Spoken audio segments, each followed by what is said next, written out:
Okay, testing. Audio looks good. Levels are a little loud on the old microphone. Testicles 1, 2. Oops. OBS.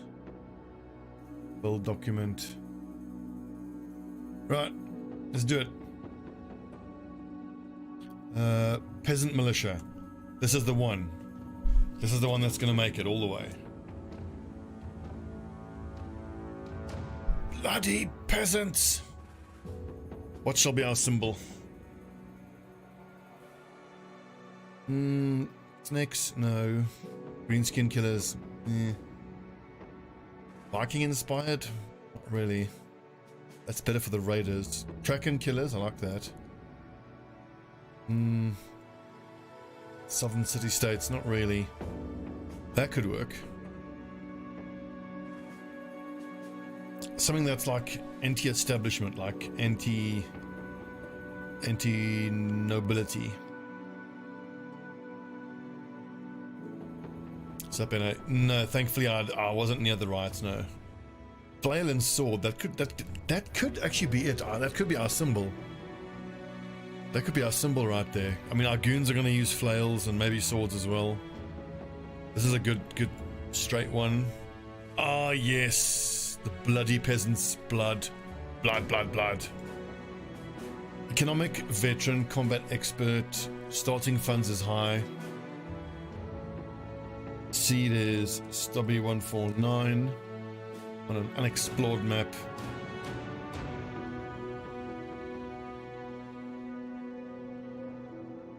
Lads, if the camera looks a bit weird, it's because one of my lights went out. Need to replace that soon.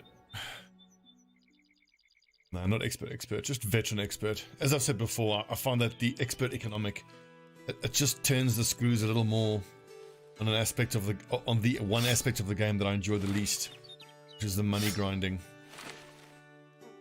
Right, so a couple of weeks ago we tried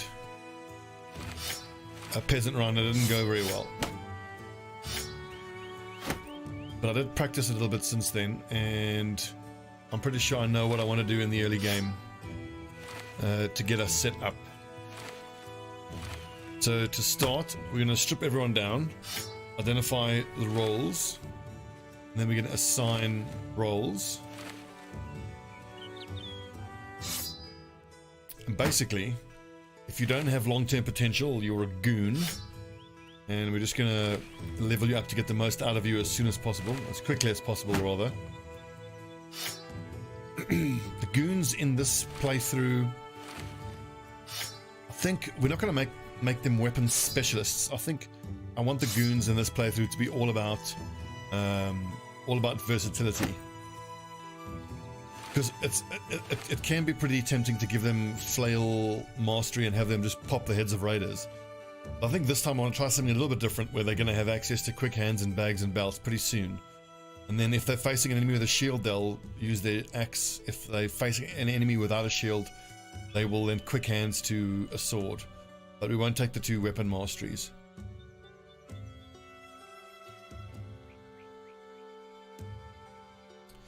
Gee, Martin, I don't know, hey? Maybe we give someone else a turn. Be the bannerman.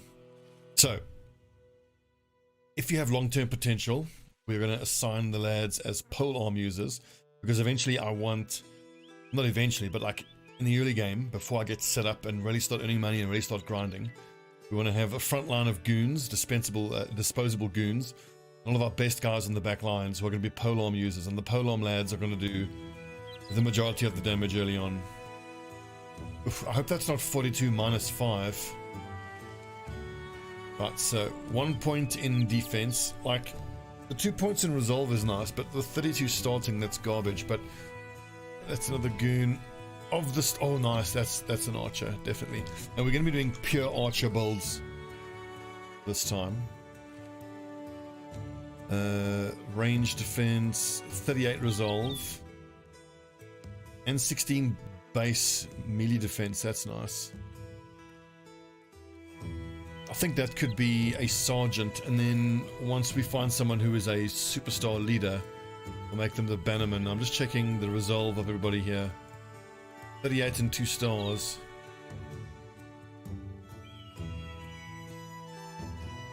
Oswald's gonna have like endless fatigue.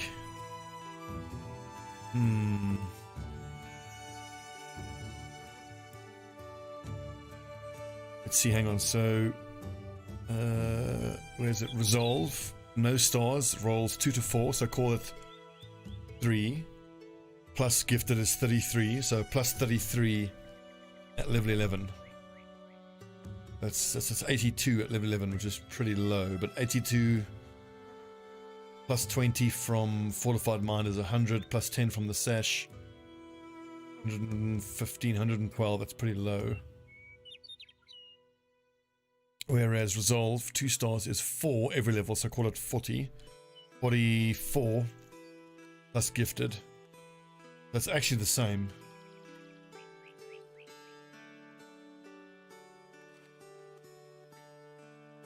So then this lad here with resolve, he's got loads of fatigue. How am I going to make the most of that fatigue? I don't know yet. I think just goon. If he doesn't fit anywhere, he's going to be a goon. Yeah, we've got 3 goons so far. Eagle-eyed Spartan, another goon. Ugh, the rolls are dreadful. Okay, that's nice. But again, range defense kind of means nothing. 55 is actually one of the highest we've gotten already from the start, but goon. 53 plus 1, range defense. Bright, I like. Low hit points.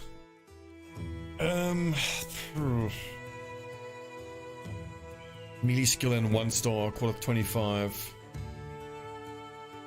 These are all so dreadful. And that's everyone's got stars in range skill. It's a Ryman here. Finally, that's a polearm user.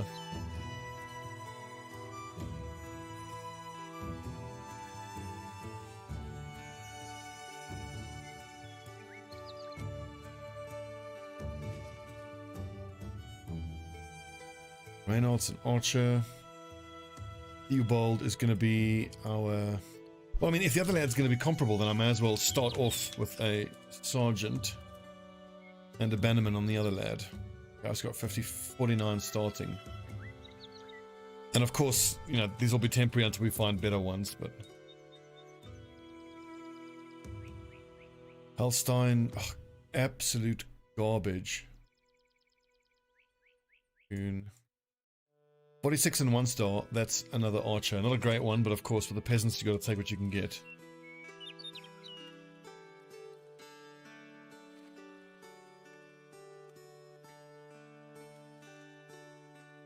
Okay, so what do we have from our decent lads? We have a polearm user, 2 archers, sergeants and a bannerman. Archer in the middle.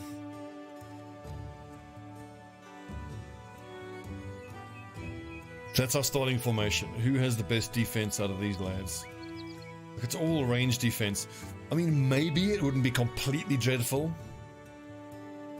if... I mean, they're all going to have shield specialization. I mean, we're going to be throwing lots of points into melee defense.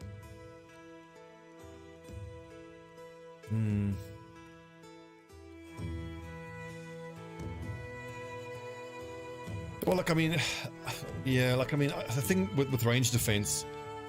is I found that the only threat to a backline person, unless things have gone horribly wrong, is an enemy archer. And with 20 range defense, plus the extra defensive bonus from being behind the line, that's usually enough to keep them safe. This is what makes this start so hard, is you get like no gear whatsoever. 56, who's got the highest? 55, that's actually 60. 54, 50, 56.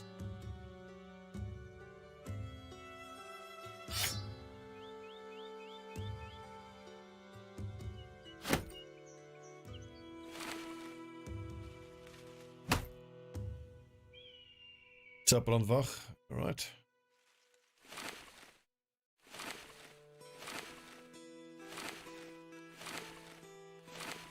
So, here's the good part about having so many goons to start.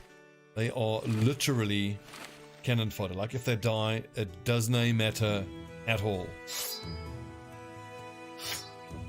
They can be replaced so easily. 57 to start is surprising. He rolled max, actually.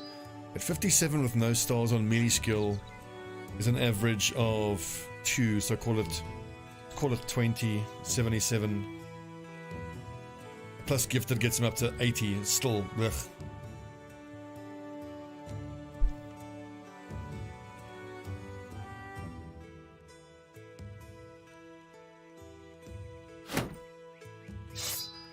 We are going to need to go into town and buy some spears and shields immediately.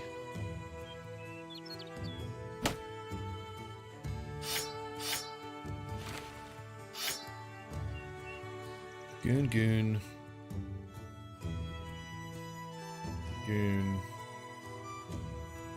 So as I've said, we're trying something a little different with the goons this campaign. They are just going to be super versatile lads that break shields. Now in the past I have made extensive use of shield breakers, which are the two-handed, I'm just saying shield breaker, the two-handed Dane axe users on the back line. But my two-handed guys this playthrough are going to be polearm users. I'm going to go quite heavily into, I mean, adrenaline is going to be on the polearm users and the goons this campaign. Adrenaline is actually one of the best level 1 skills I've come around to. Let's not try out yet.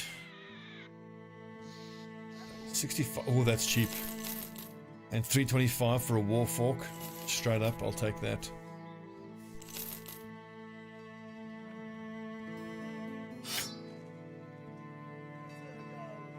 Who's the best goon? Who's the least shit goon? Probably Friedrich.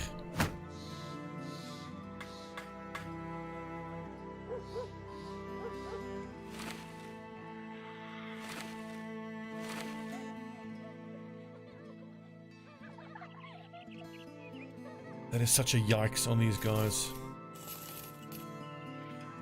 Okay, bandages.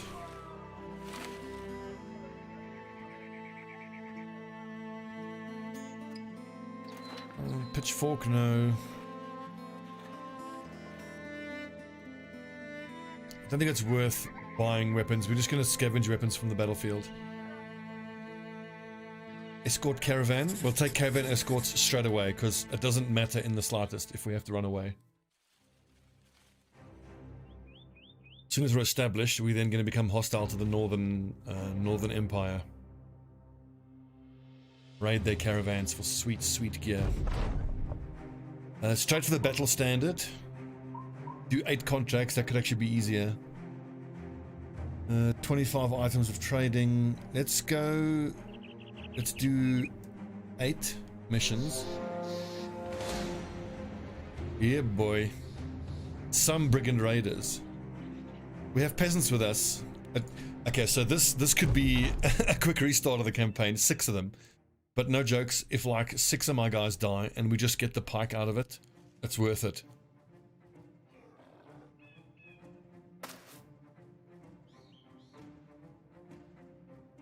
A lot of our lads are going to die. These dudes are going to stay on the high ground and throw weapons at us. It's going to be not a fun time. But who knows, we've got some blunt weapons here if we can stun lock these dudes. Alright, so let's take bets. How many people do you think is going to die here? How many of our lads?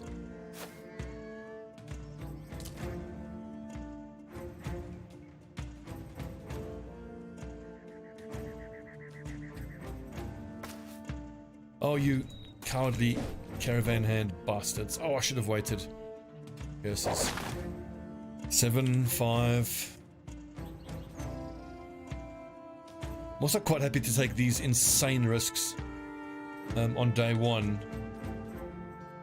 Wait, have we got another? Oh, it's okay, never mind. I could just add an extra surround here on this guy, but he's almost certainly gonna die like immediately.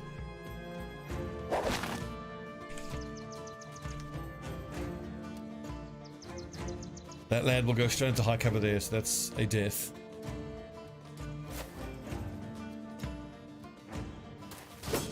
Ugh.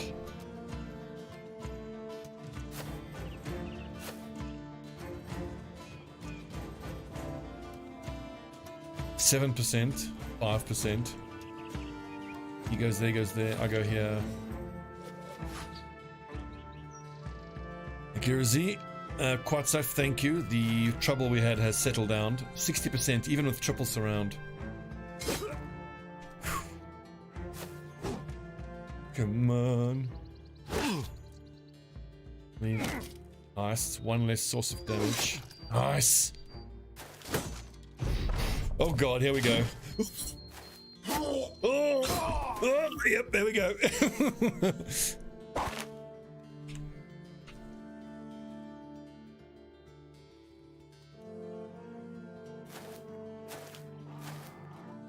I really wish these dudes would actually do something. Yes! First blood for the bloody peasants. Ow.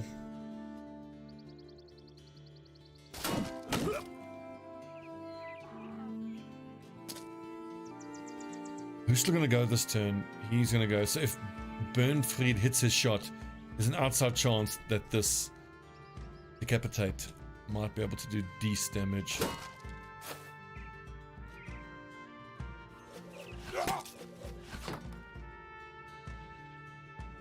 Right, Sigmar. Throw your body onto the line. Oh!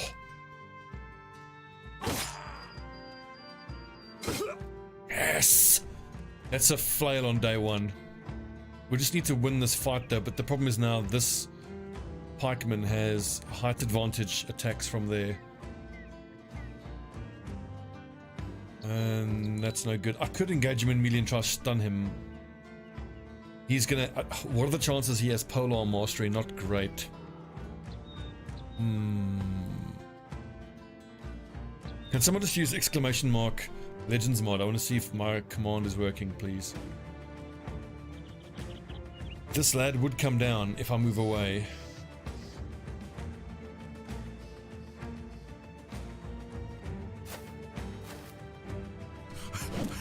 Oh! But Hubert needs to run forward and pick up one of these weapons. That's Legends Space mod.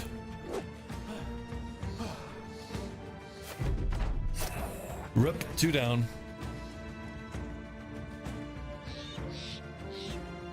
I want to try, we're going to focus down this lad now next.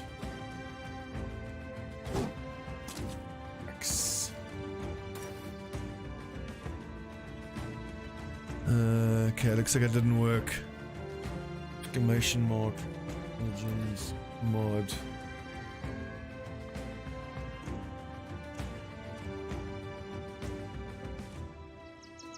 Right, let me just check my Nightbot command. Well, I don't think it's case sensitive. Is it case sensitive? Commands, custom. Shouldn't be case sensitive. Oh, that's annoying. Anyway. If you got a net, you not have a net.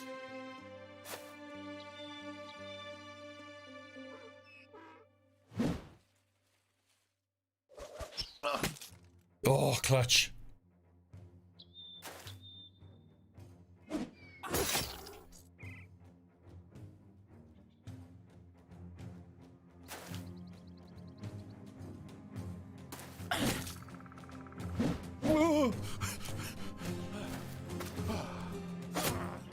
Oh, God.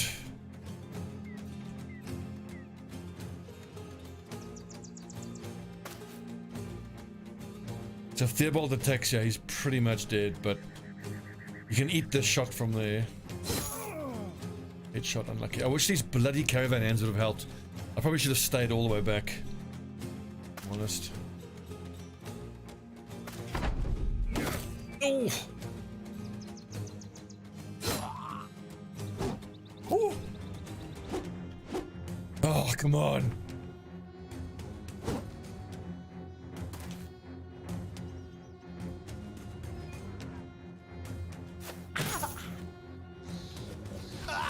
Yes. Cannot.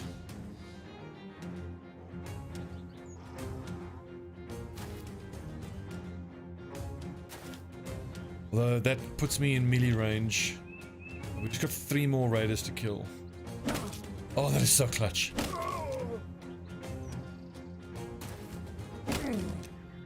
Not looking good for Friedrich. Oof.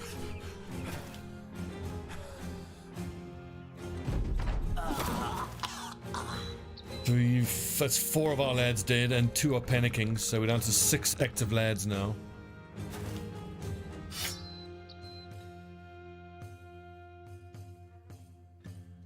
We might be in for a quick restart. By all means, covert hands, just fucking stand there, you absolute tits. Come on, lads.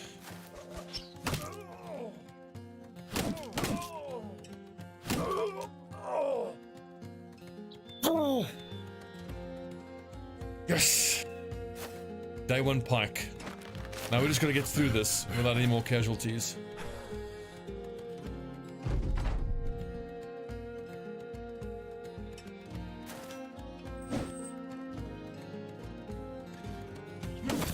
Oh.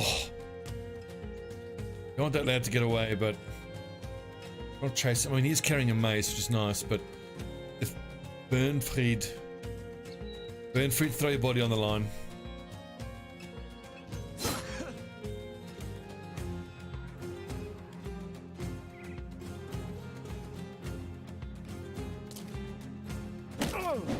Oh. Struth.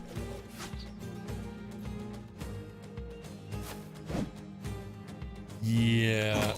Oh.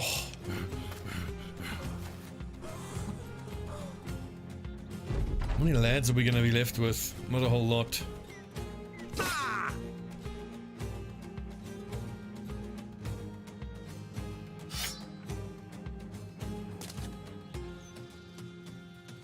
Can you hit him in the head? That would be so clutch. Oh, rip. Oh, shit. Well, some of the lads might actually survive, like with brain damage, which is actually, you know, a bonus. We like that.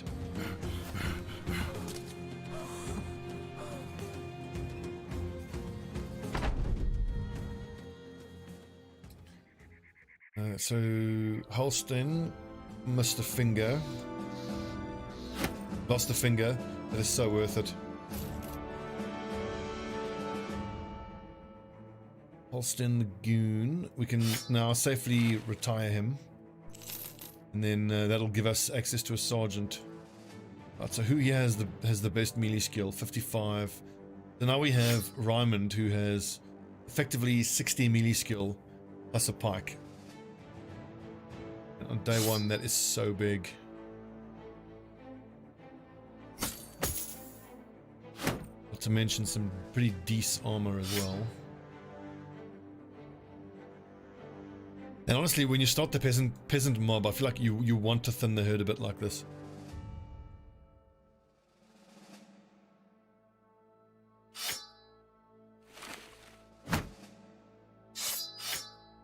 It's only 47 accuracy. We'll give him the spear. 3.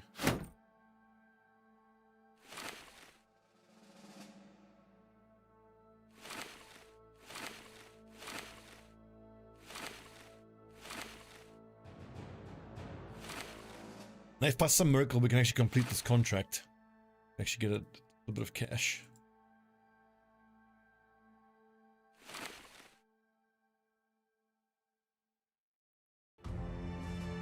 Honestly, Reynard, I think, is better off using the hooked blade.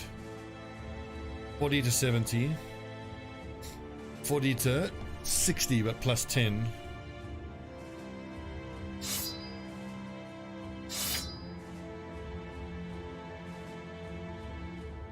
Right. Study wigs, at least 3 hours. I'm going to do at least, it's 7:30 now. I'm going to go to at least 9 o'clock. And I will be streaming tomorrow night. I'm actually off. I'm on leave this whole week. Leave from work. So, what's today? Monday. There will be a stream. Actually, no stream tomorrow night. I'm at the girlfriend's house tomorrow night. But Wednesday, Thursday there will be. Friday, Saturday I'm socializing. Sunday stream again.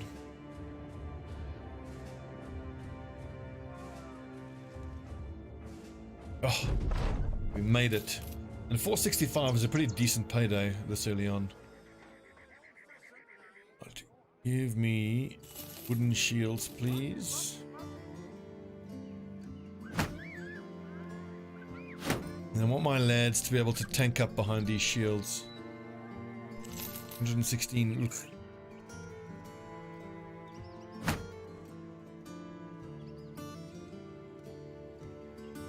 That's pretty cheap. I can actually make a profit off of that.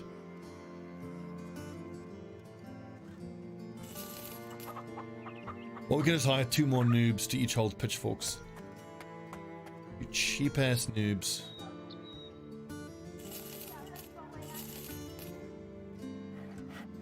Okay, here we go. That's actually pretty nice.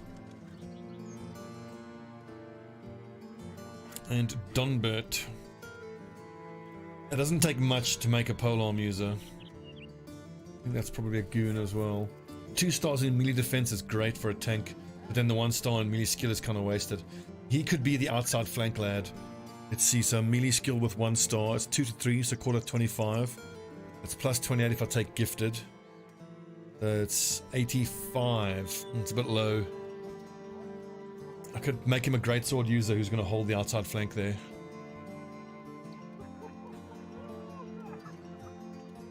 What is this? Donbert.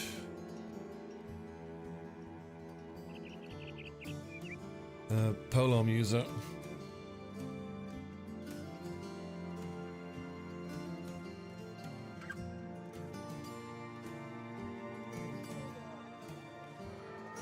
This lad actually has potential. Why don't we make him a polearm guy?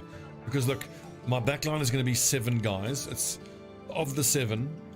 It is, well, okay, I'm basically going to have 2 lineups. There's going to be 2 archers in reserve, and then when we are fighting the undead, there won't be any archers. It'll be 5 bannermen, a sergeant, 5 polearm users, a sergeant and a bannerman. And then when we're fighting organic target enemies that have archers, then 2 of the polearm guys get switched out for archers. Or we could have 4 backup archers.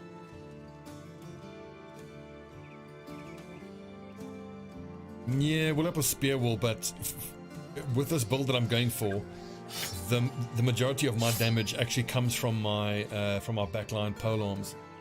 So I need the enemy to actually come in close so that I can stab them. We will still be using the spear wall for certain enemy setups, of course, but for the most part, I actually want them coming into melee range.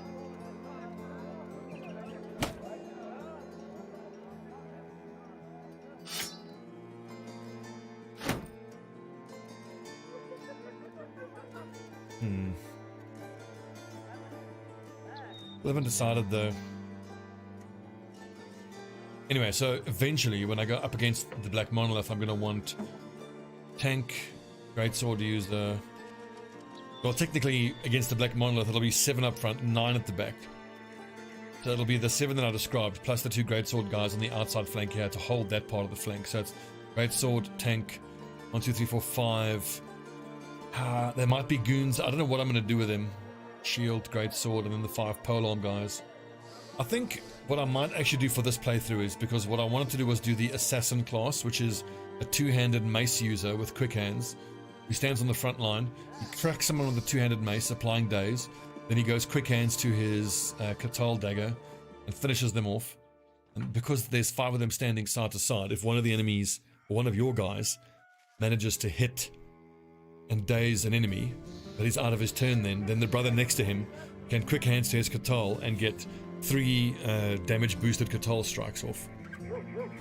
But the thing is, when we're up against in the Black Monolith fights, those assassin guys with the 2-handed weapons on the front line are going to get cut down so quickly because they don't have shields. So I think what we're going to try for this playthrough is, I wouldn't say 7 tank guys, but 2 outright tanks with 5, you know, goons in the sense that they are going to be versatile. They're not going to have any particular weapon specialization. They're all going to have quick hands, they're all going to have bags and belts, they're all going to carry, eventually, the heaviest armor they can, the best shield they can, the shield specialization. They're going to have quick hands between fighting axe and another weapon, depending on what enemy they're fighting. That's the 7 of them up front, and then it's the job of the 9 guys in the back line, who are going to be pretty much glass cannons who need to do all the damage.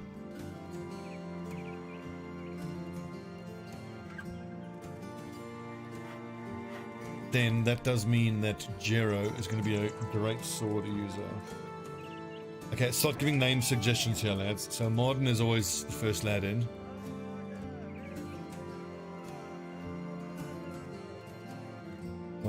Raging. It's not technically on max difficulty, it's max combat difficulty. But only veteran economic. And Dariel.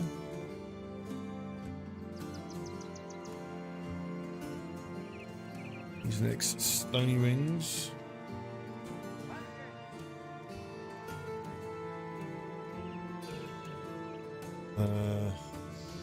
Danny.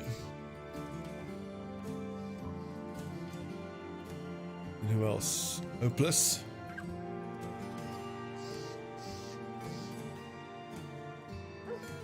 And then if any of you watching want to be a goon, then that's fine, go for it. But just know, you're taking on a very, very dangerous class. Another escort, why not? 2 days to the west. What's the other one? Follow the tracks, return the... Yep, I'll absolutely do that. Boost morale real quick.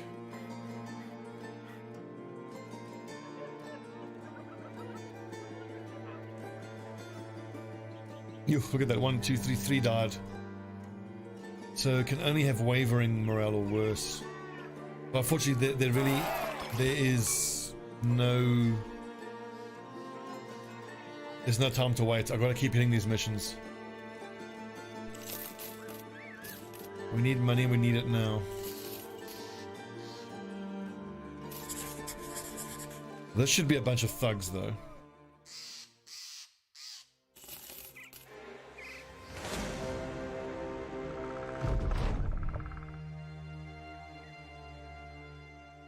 Stoney, I'm not actually sure. I think I'm going to go into melee skill for them. Because when they're not breaking shields, I want them to actually be attacking.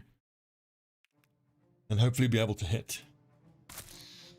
I worry that if I put 7 outright tanks on the front line, I'm not going to have the DPS that I need.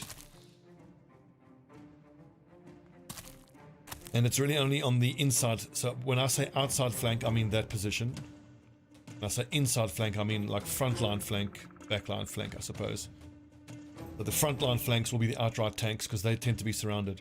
I think a brother on the shield wall on the front line with shield specialization and heavy armor is fairly survivable. I don't think they need to be outright tanks.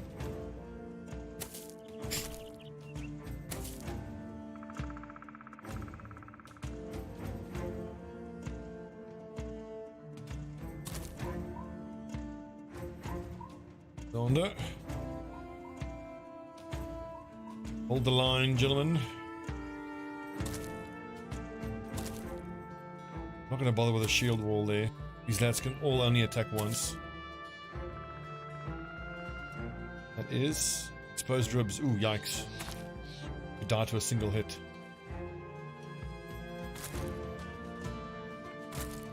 Now, I should mention, one of the reasons I want to go so pole arm heavy is that I haven't yet tried, and I want to experiment with using the hook ability from the bullhooks. I kind of want to go here because I'm happy for these lads to take these positions. It leaves them extremely flanked.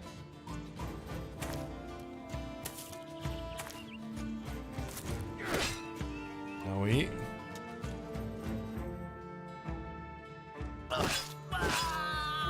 Nice one. What was that? Dieter.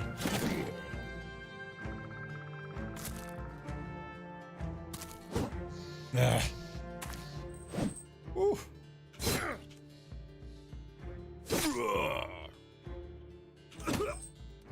Love it. Old flail. Off with his head.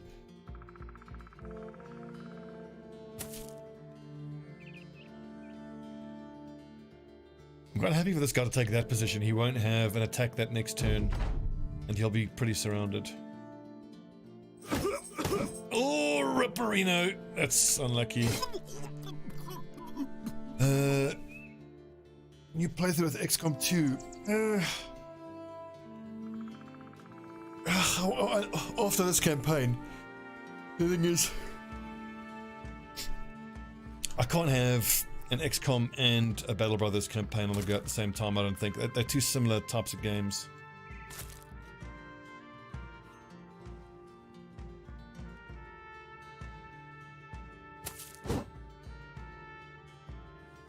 Why is that dude not moving?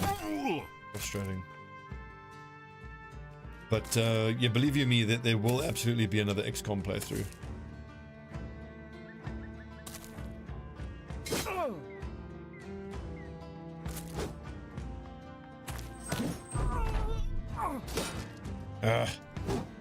Og.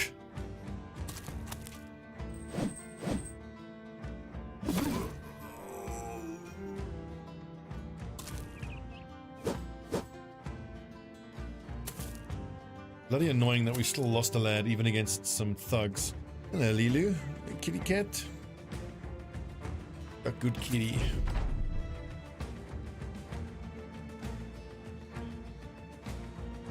What do you do if you get one of the random and it gives you mod brothers? Berserker Mage. Mage, I think that's a Legends thing. I'm not running Legends. But I do know that in this Peasant background, you can get a Crusader, you can get a retired soldier. There's a couple of other backgrounds you can get as well. And I'll be thrilled to have them. There we go. Looks like the command's not working. I've got to figure out why. Villery lost his nose. You know what? Botched Gambison, worth.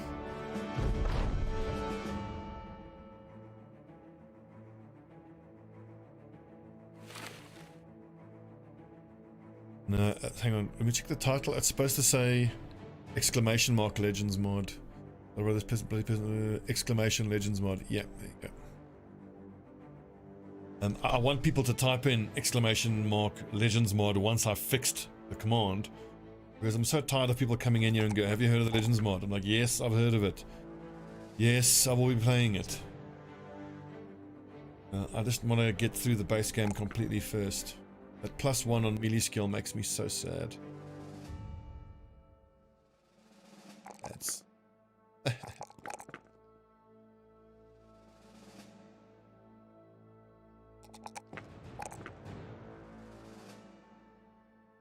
Points are so dreadful.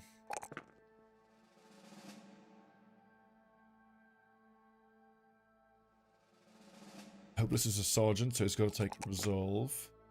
Melee skill for a sergeant is going to be using a polearm, so honestly I can kind of leave it at 60 odd. I mean, his base fatigue is kind of crap. He's got 57. Once he gets to 60 hit points plus Colossus gets up to 75. I think I can justify making him a light armor user. I'm going to go heavily into hit points. Danny the Archer.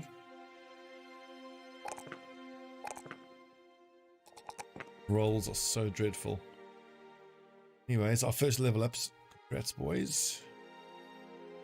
Polearm, Greatsword, Bannerman, Polearm, Archer. Trying to think if I can justify putting someone else on the front line.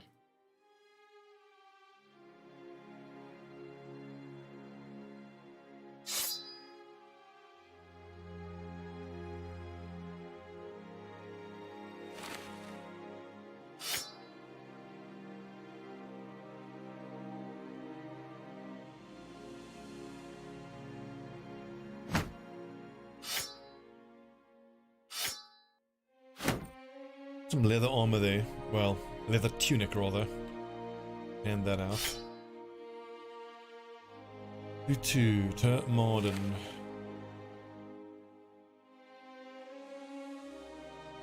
Right, Madden. I'm feeling so good, man. I've taken a couple of weeks off of streaming, which I really needed. I went fishing this morning. It was so good. Recently started fly fishing again. I remember now why I loved fly fishing so much. 8 tools, but I'm not paying 340. 161 and 170 for padded leather, but let's just keep hiring cheap bodies. Throwing them on the front line. I mean, I can hire 2 more goons. The butcher is quite expensive though. Find poacher's retreat northeast.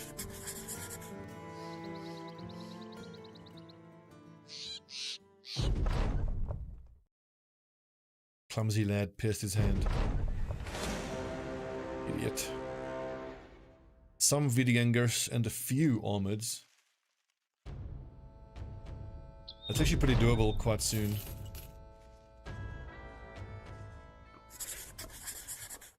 I don't see us completing this mission, but you never know, you might get lucky. Hopefully we can stop in a town. So close, here we go. Ulfard. Tools for 228, that's nice.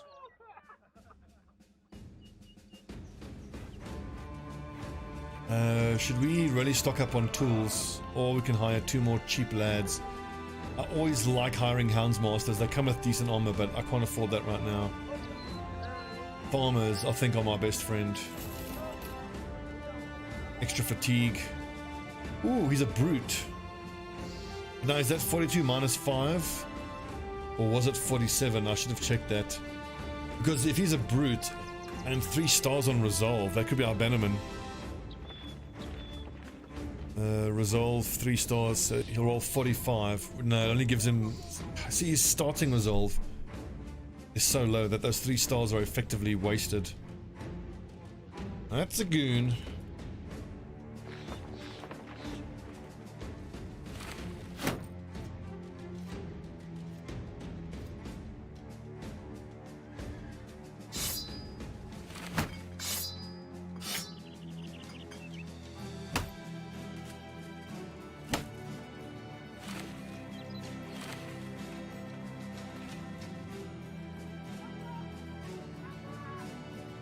Fly fishing once, dumb kid who managed to throw the line in the loop. Oh yeah, well the thing is, so I've been fly fishing for, well I started like 20 years ago, but I haven't fly fished since I was in high school. If you'd check the Discord, I posted the pic of what I caught. It was my personal best rainbow trout. It was just over 2 kilograms. It was amazing.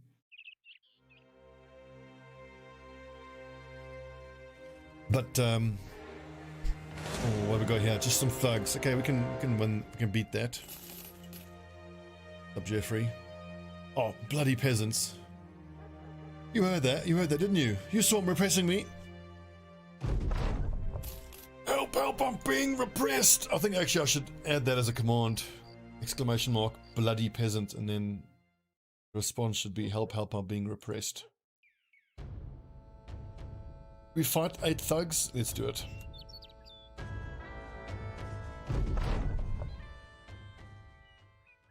And I realized today how spoilt I am, because I always used to think that I would have to drive to the nearby town of Dullstrom to do fly fishing. It's a good 2 hours drive away. But there's some pretty decent farmland, kind of small holding type farmers. Okay, look, long story short, the place I went to was 20 minutes drive away from my home. And it was just amazing. I mean, it's a dam that's been stocked with trophy trout. But, oh, so good. Yes.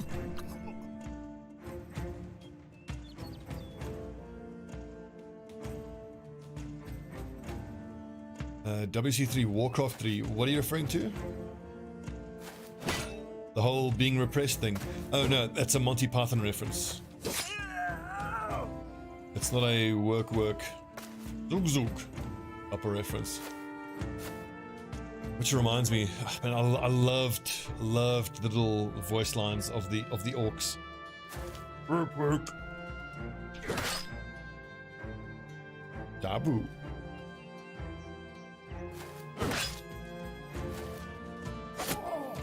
If Warcraft 3 wasn't so dog ugly now, and the remake wasn't such a complete disaster, I'd play it again. But I recently played a bit of the New World beta. I didn't stream it, and I was surprised. I really enjoyed it.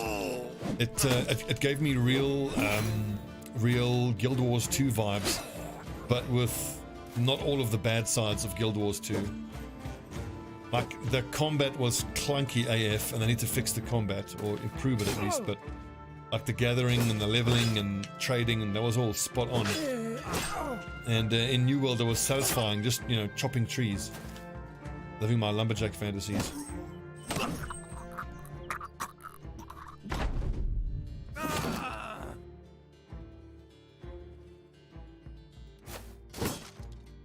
Hey Lulu, hey kitty cat. Oh, she's shredding the bloody green screen.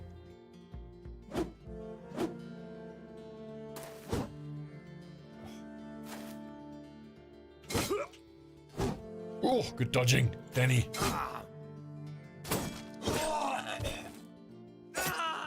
So I think my goon lads are going to be using, they're just going to alternate between axes and swords. I mean, and if they get strong enough into the late game and they use fighting axes and noble swords, those are two of the better weapons in the game. Oh, fuck, with +1 for my life. I've said for a while that if I had to choose only one weapon for my brothers, for the rest of Battle Brothers, it would be the axe. Most versatile. I'm being repressed, bloody peasant! Kota, thanks for following, you bloody peasant. This... Yikes. Wait, hang on, I haven't actually followed my own build order now. I should have gone adrenaline first on level 1. Well, we're gonna go adrenaline at the next level up. So everyone will take student at their first level up, then adrenaline. So that means the lads are gonna exhaust quite quickly, but for these first few fights, I'm hoping that that is gonna allow us to win those first few fights.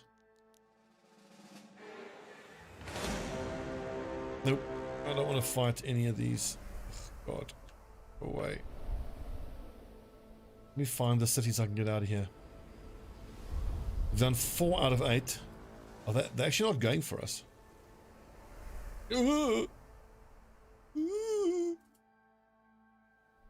Hate the southern enemies. God, they're annoying. I think these snakes that were introduced are far and away the most annoying thing in the game now.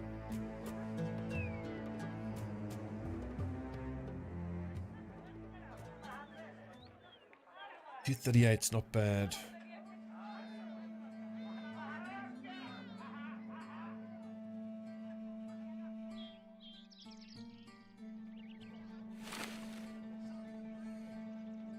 Why do we hire indebted? I mean, indebted are kind of the perfect goons, aren't they?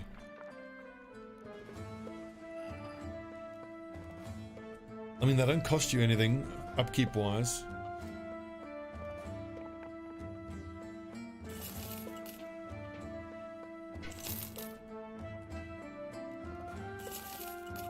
Ugh.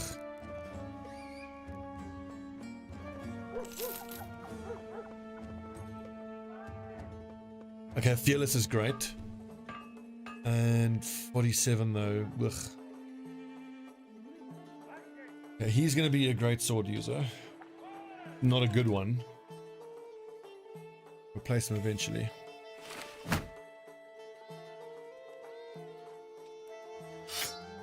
Oh, spears. Precious spears.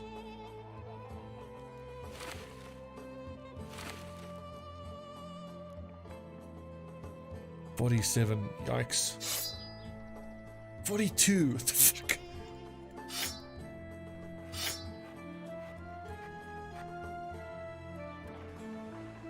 The ifrits I didn't find that annoying. Like the ifrits I, you know, I can kind of handle, but good and dag, nah, don't need that. Don't need that or that.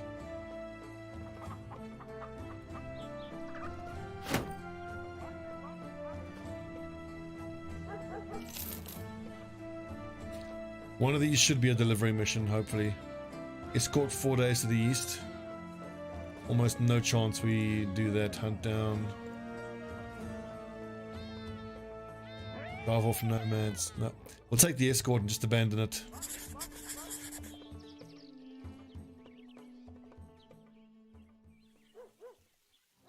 Alright, got this.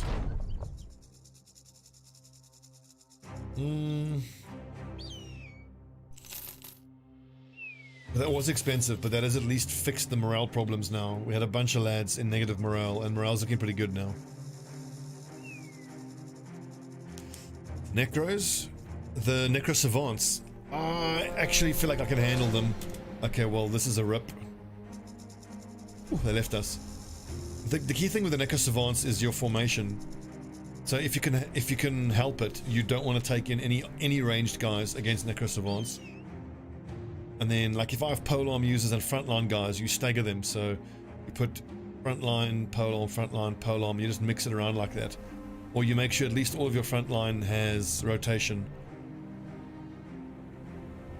And then guys like my goons who are going to have quick hands and bags and belts, they're eventually going to have, they'll start with a fighting axe, then they'll have a sword and a whip and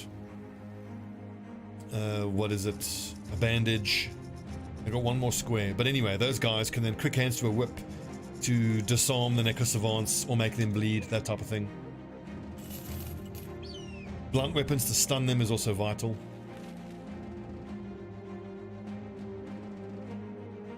I don't see that happening, John. I think they are done with the game. Kind of fair enough. A few thugs and some raiders. I actually wouldn't mind that fight.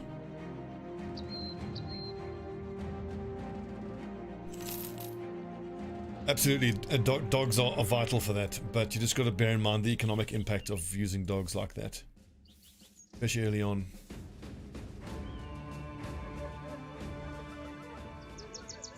Could we maybe pull this off?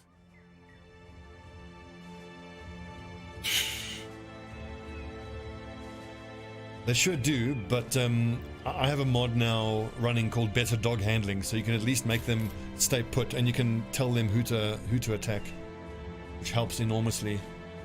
Shit, we got 1 day worth of supplies. We're heading back into the east. Is this Tarwa? This is Tarwa! Yes! Whoa, this is awesome. What is this? Oh! Alright, this is the event where the one dude who was a sellsword says F this and just quits. This is awesome. And we actually made it. Can you believe it? A 4-day long escort mission and we actually made it. So, a long time ago, I would just not take escort missions just because of how often they would fail. But now in the early game, I've kind of come around to them and I think to myself like, you know,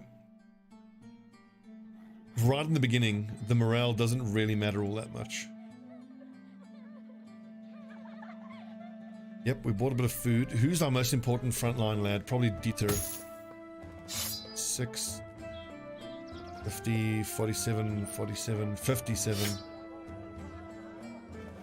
Is the flail worth using? I think it is on Randolph. I can't believe I've got 40% to hit chances there. That is nuts. Crap.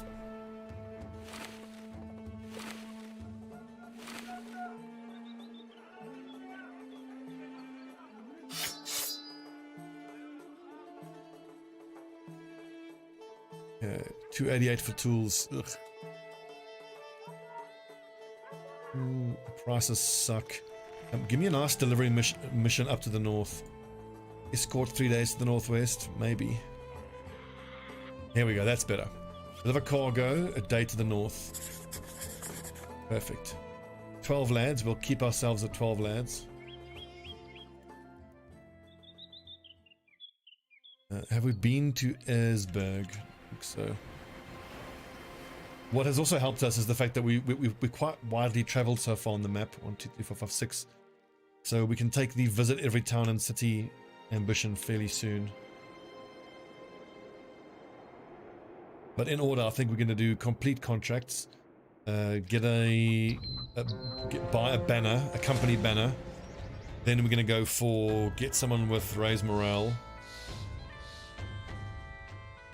That is 6 brigands, which we can fight in the forest. Excellent, excellent. Come, tier 2 gear. Here we go. Oh, another pike. Please, Nuffle. I pray to you, Nuffle. Deliver unto us this shiny new pike.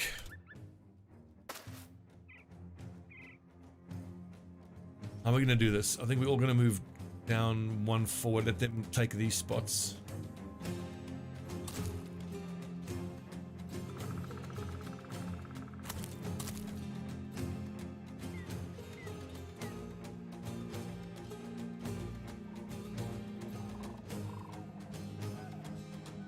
Actually 3, and maybe Dieter has to cover that side. The problem is these lads, none of these lads have rotation yet. These are some low-level goons here.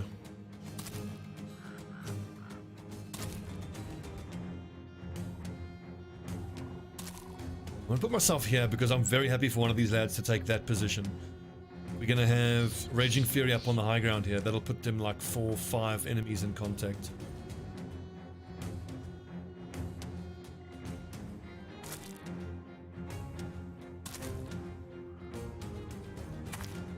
I'm not certain if these guys can actually take the one step instead attack, considering the fact that it's forest. I think they might actually be able to attack. It's a little scary. Lulu, kitty cat. Come, say hello. Okay, fine. Just run away. Yikes.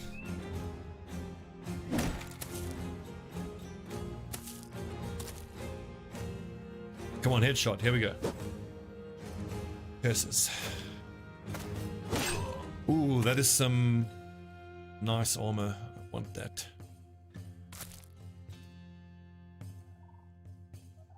Chances of getting it are pretty low.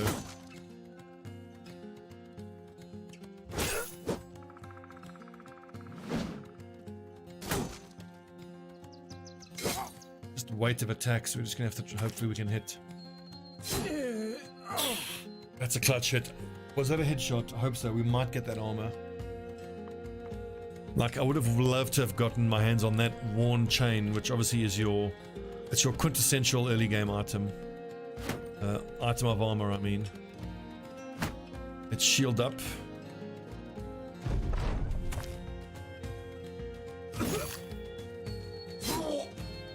Well, at least the helmet is nice, and the scimitar is nothing to sniff at either. You kidding me? You can attack through the... Oh, I forgot about that.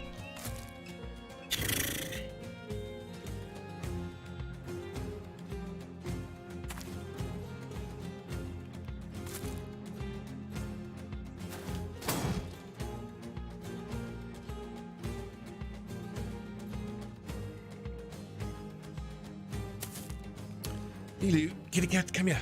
Come here. Ugh.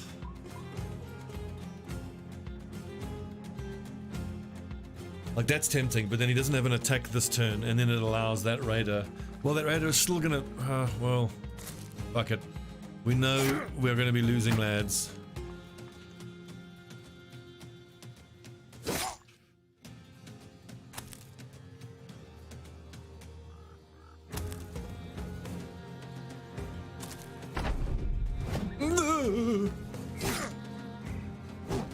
Oh, come on.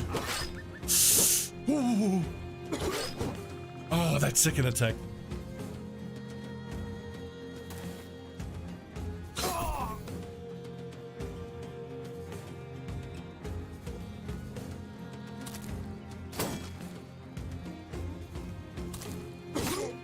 Good. Now, I need to make sure that that lad doesn't escape.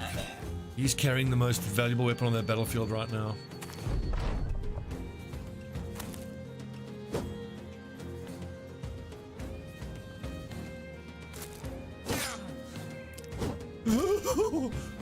God, that was so scary.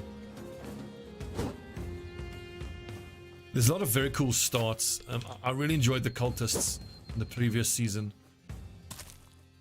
but the cultists had a lot of problems. I don't think I can justify saying that the peasants are the best of all the backgrounds, but it's certainly the one that I enjoy the most. Just being able to have 16 bodies on the field, I really enjoy. Please don't kill anyone. Oh, right, lads. Offer up a prayer to Nuffle that we might get our hands on that sweet, sweet polearm. Oh.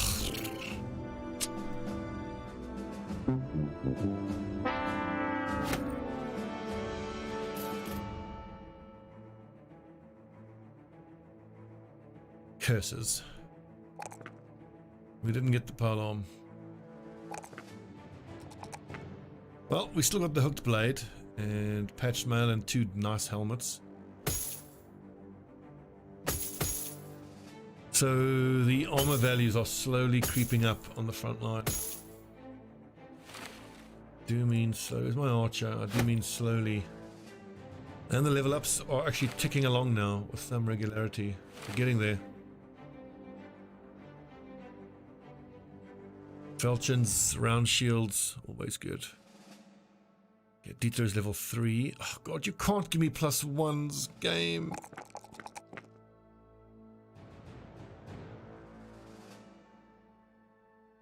Well, I said I was going to try adrenaline this time. Let's see how it goes. I expect it's going to be situationally amazing and situationally quite crap.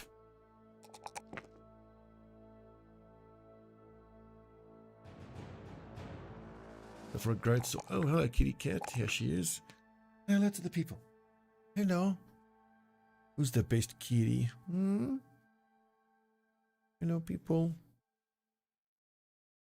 How pretty you are. Oh, the lights aren't working properly now. The butt scratches. You like the butt scratches? Yes.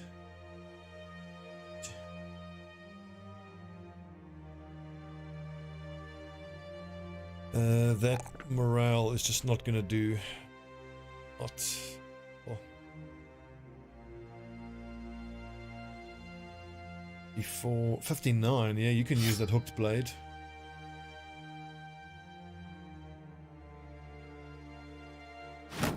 Okay, we need to hire another nerd. At what point is Danny going to switch across to using ranged weapons?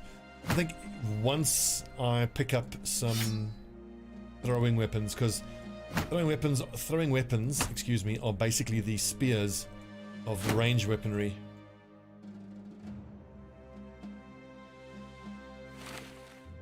Because of course, one of the best parts of throwing weapons is the +20 chance to hit.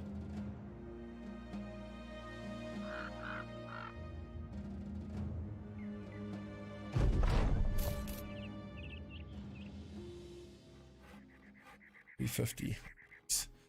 Like, I mean, I want the longsword, but I don't have anyone who can safely use it, and that's not bad money. I'm gonna take the money. So the falchions. Let's keep the swords because I kind of want to see how it feels doing my, you know, quote unquote plan that I want to try with the goons, which is using quick hands to switch between. Ooh, hang on. A militiaman for only 500 gold. That's really not bad. And he comes with not rubbish armor. Try him out though.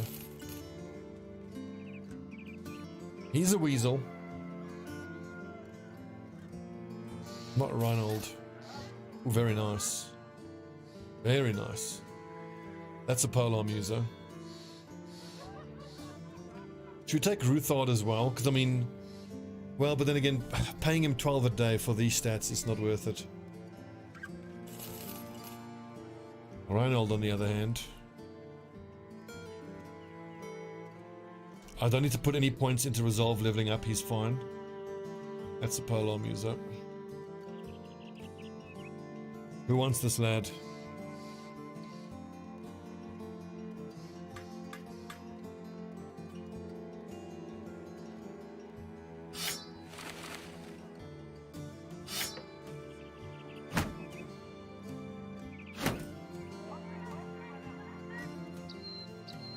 And all these frontline goons are available if you lads don't have a guy in yet.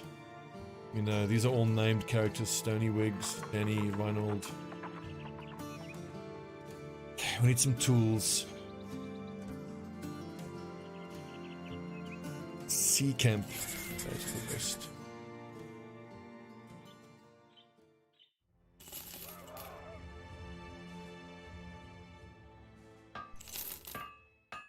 $500 for crossbow is super tempting, but I mean, I could just kill a single marksman and get it for free, so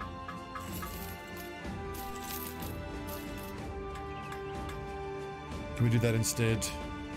You got to be so parsimonious with your money.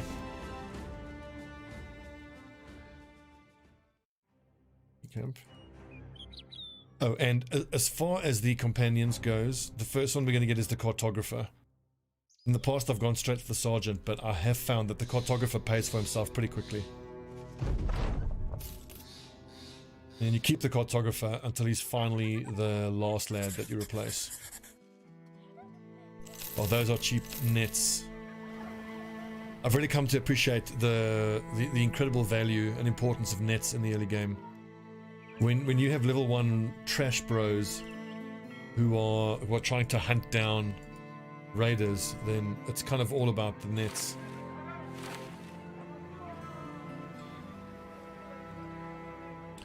Where are we off to? Kronstadt. Hello, hello. I love that the game is throwing me these groups of raiders that don't have any marksmen backing them up.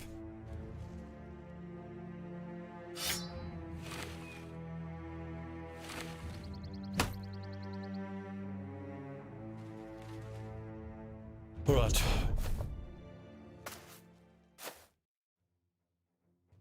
It could have been a tank, but the majority of my damage from this build is coming from the polearm user, so I want to get my damage dealing guys as soon as possible.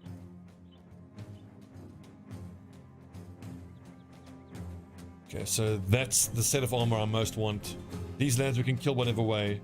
This dude we're going to try hold him up with a shield and then murder everybody else and then stick him with knives. Oh.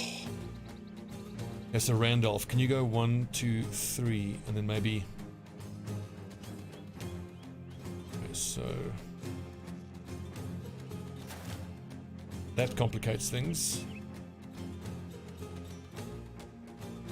If I knock him back, he can only go to that square. Doesn't really help me.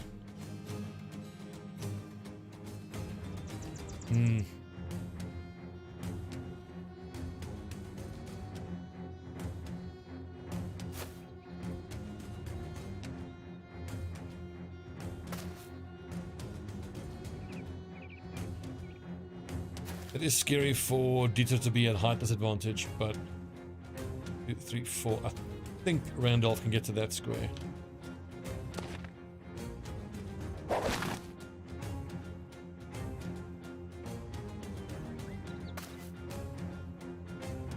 Ah, curses.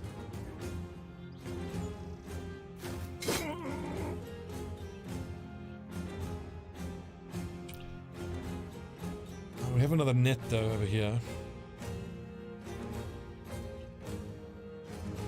So what happens if this guy can sneak straight in there? I think he can actually on the next turn. Then Reinhold.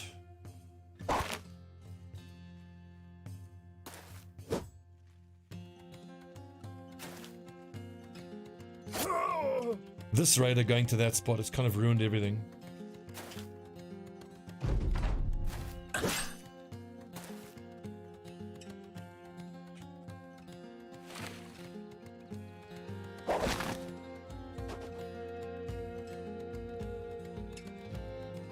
I might give up high ground here just to get the extra attack on this lad this turn.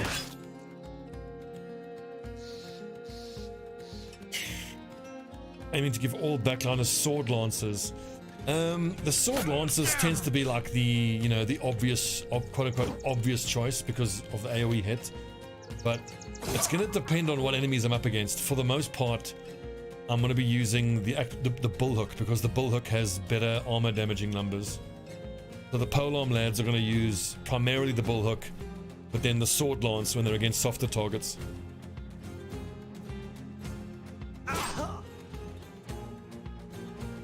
Where's my flail lad? He needs to go there. And I forgot to use adrenaline. That's the whole reason I selected adrenaline for them.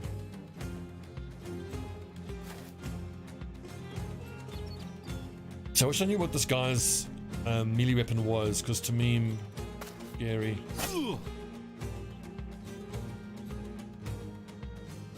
Danny, I don't want to put him there because he can get hit by that raider. That's too scary.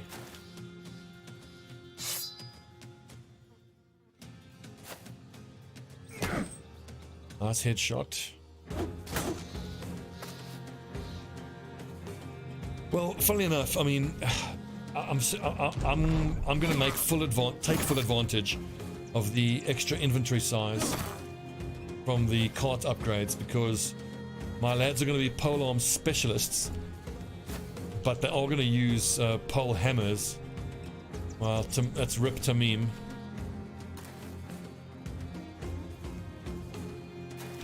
It's a big rip.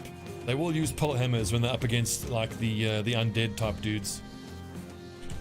Even though they don't have the specialization, I just need that armor destruction. To me, you have one chance to survive. No, he's gonna bleed to death anyway. Well, fail. Humbert.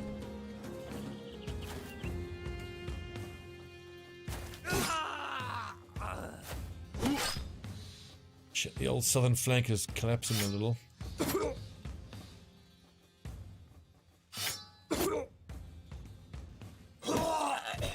Awesome, that's our first fighting axe and the first worn chain. Eventually the majority of the goons are going to be wearing that worn chain.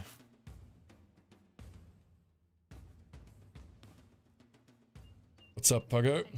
Sorry for not responding to you, the old message.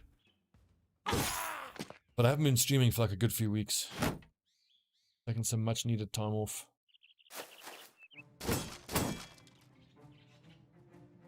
Yeah, you're right. I'm just kind of forgetting to use all the time. I'm gonna chat too much.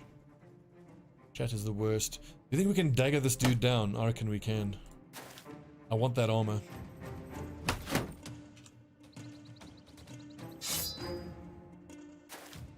Right, get your butter knives out. Fucking get him!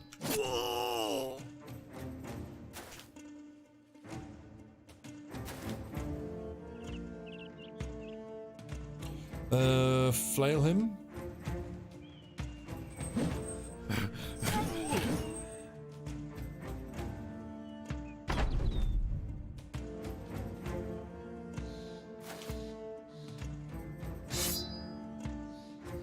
Let's see, 20 and 61. He could probably survive 2 scimitar hits.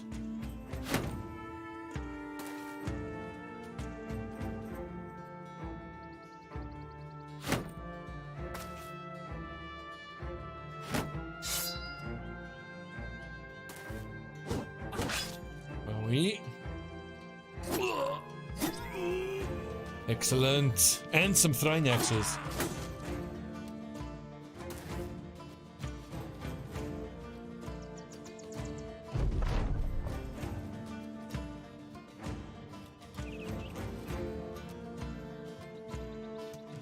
Try bosh him with a stick? No.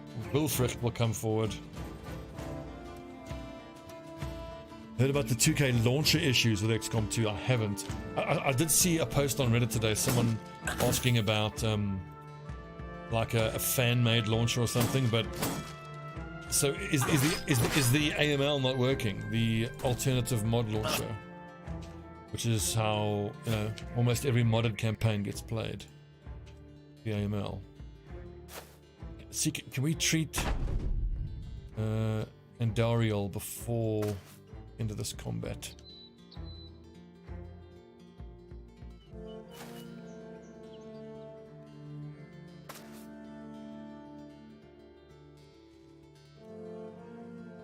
First of all, we got to find someone that has bandages and can actually bandage him. Don't see it happening. Who's got bandages? Wilrich has bandages, but he can't get to a spot where he can use them. Fuck it, whatever. Wait, Humbert can get here, so if Andariel can get himself there, then Humbert can bandage him there.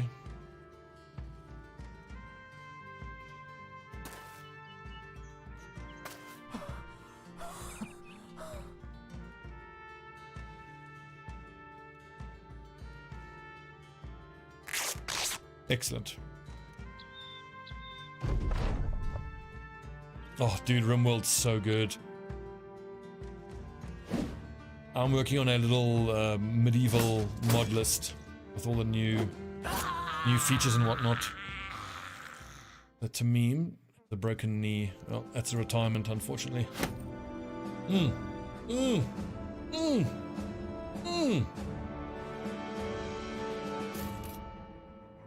Great Hall. I think I need to adjust the auto moderation settings. I think maybe the Nightbot is being a bit aggressive with the blocking.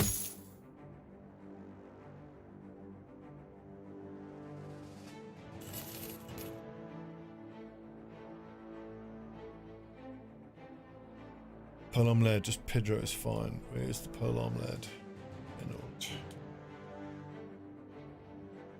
Pedro. Look at this. All nasal helms now on the front line. Excellent. We even have padded leather on the back line. What incredible luxury. Can you believe it?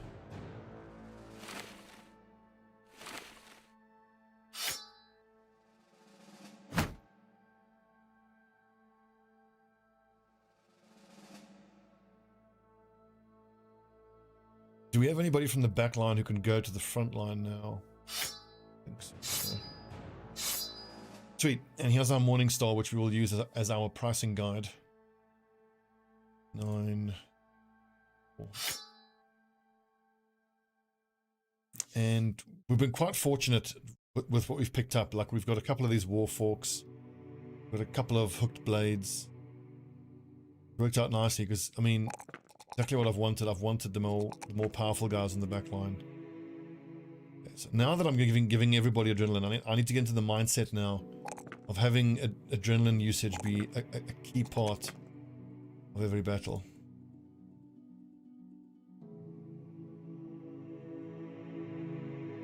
+1. Oh, you lads are killing me with that. I might have to take fast adaptation as well, just to offset these garbage rolls we're getting. Okay, for my archer build, let's take a look. What do I have? Dagger, pure archer, so student at level 1. Student gifted bullseye, bow mastery, footwork, nimble, recover, berserk, ironbrow, execution, and crippling strike. So student, then gifted. Ideally, I wouldn't want to take gifted on an archer, but these lads are just so rubbish. Kind of have to.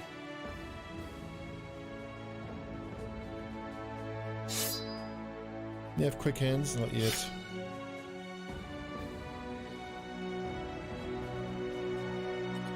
Dariel. Decent fatigue, I like that.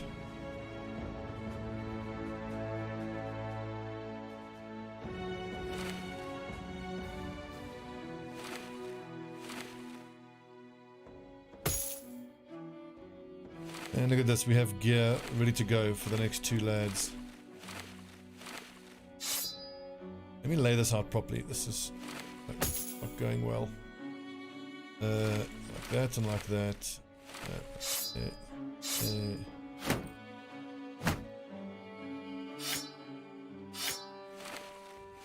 Any of you frontline boys have the fatigue to justify a kite shield? 1957, 2171, 58, 54. That's a yikes.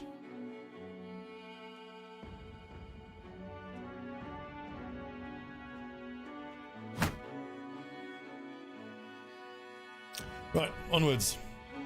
I've actually stopped using Backstabber for polearm users. There was some debate and confusion amongst the lads, the viewers, on exactly how it works, but my understanding is that with Backstabber on a polearm user, you don't get full usage of it, was what I remember it breaking down as. Some thugs in Raider, well, that we have to fight that. I want that Raider. Nowadays, the only character I will actually take Backstabber on is a frontline dagger specialist.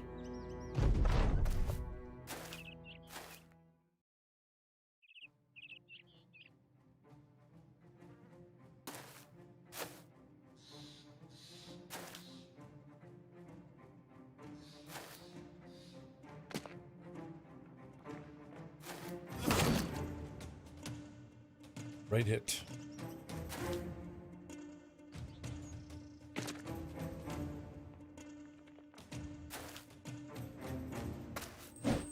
Oh, got to use adrenaline. I'm just out of habit. I'm just hitting the end turn key as I attack.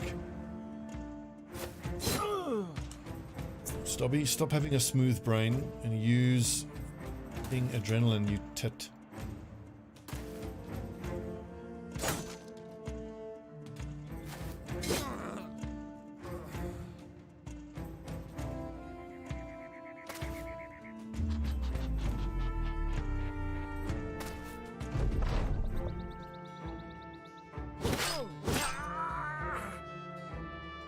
Totally worth in that situation. John, I think the Legends mod actually caters for that.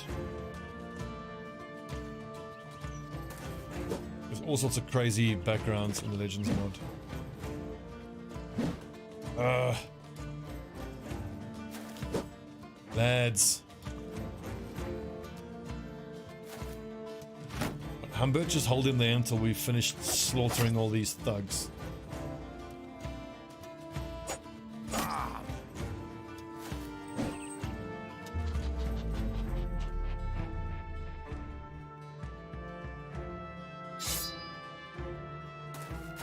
No! Oh, let's click. I didn't mean to put Danny there. They could get him killed. That is a yikes. Let's hope his morale breaks before he kills someone. Oh!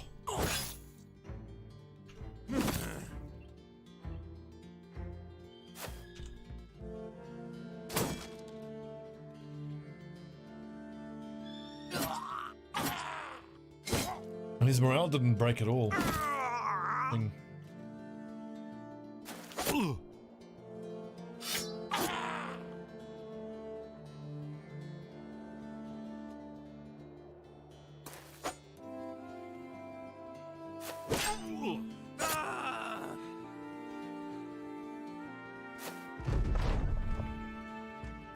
Surround him.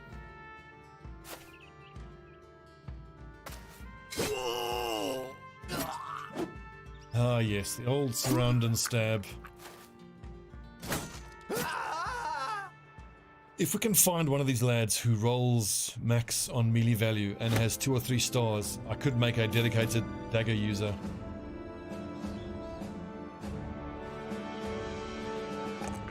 I think if there's one build or one class that a lot of people sleep on, it's dagger. It's a dedicated dagger lad. Polearm has what at level 2? Student already took, so then adrenaline.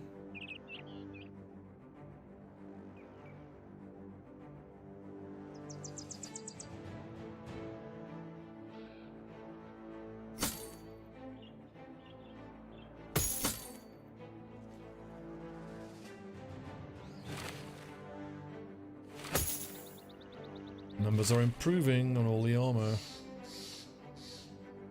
Excellent.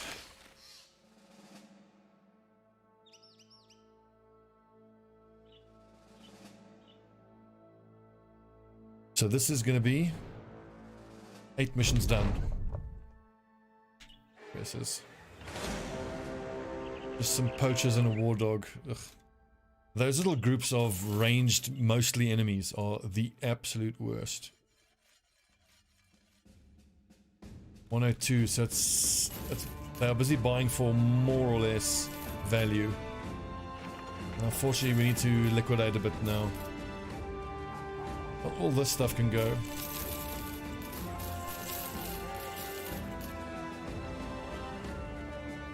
I'm gonna keep the falchions because eventually I want my entire front line to be able to use swords if we are fighting wolves, dire wolves. 280 for a kennel master, but we can't right now. We are too poor. Up, Davies, you right, mate? Lads, we've got a bunch of goons that are available. Give me some goons in chat if you want to be a goon. Goon life. Gooning it up. Goon, goony goon. I want to go back west there and hire that Houndsmaster. That's not bad. That could be another polearm user. extra hit points as well.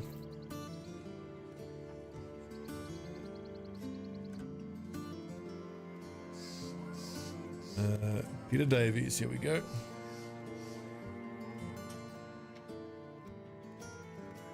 Good luck, Davies. I'm sure you won't be murdered horribly. Are there any particularly good titles here on these lads? Millers get decent fatigue. Rubbish.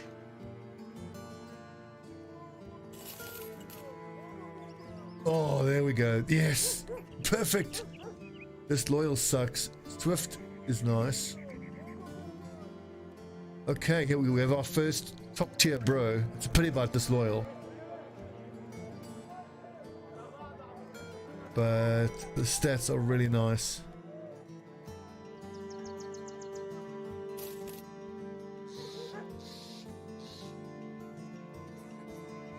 Puggo Reborn.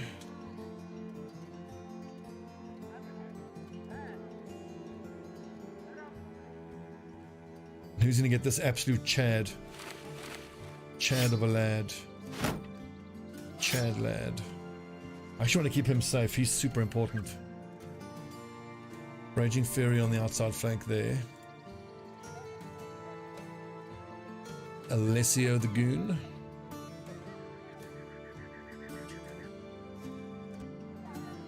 Madden.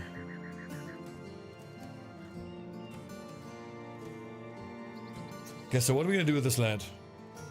He could be a polearm user, but I think I want him on the outside flank. Let's see. So, melee skill 2 stars is 3 every level, so that's 85 worth 10 level ups. He'll have 85 melee skill at level 11. Call it 88 if he takes gifted. That's still not that great. He's definitely a two-hander, but now the question then arises of which weapon is he going to use. My preference would be Warhammer user, because the toughest fights are going to be against the undead, but the problem is with 85 aim, he's not going to be accurate enough.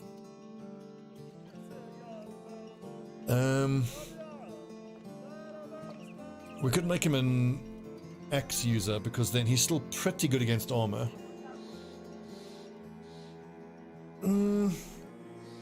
So hopeless, yes, he could be a midline beast, but what I like about the polearm users is that you can get away with some shittier tier bros because of the hit chance you get from pole swords and bullhooks. So he does have low end attack, but the thing is, in the context of what we can hire for peasants, this is about as good as it gets. From the peasant backgrounds, the highest base melee you can start with is 57, and he's got 55, and he's got 2 stars out of 3. Not to mention his other star distribution is in melee defense and fatigue, which is perfect.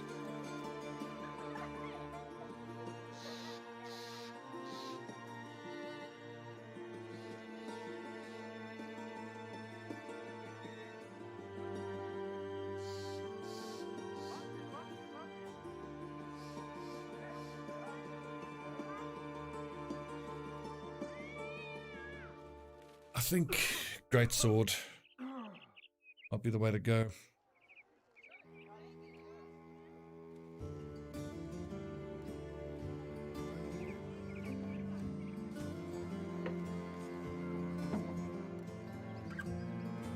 So now what that means for us is that when it's time to take on the Black Monolith, the formation is going to look like this. 7 lads up front, a tank, 5 just, you know, all-round frontline lads with shield specialization and maybe axe mastery. Then a great sword guy, a sergeant, a bannerman, and then 5 polearm guys in the middle.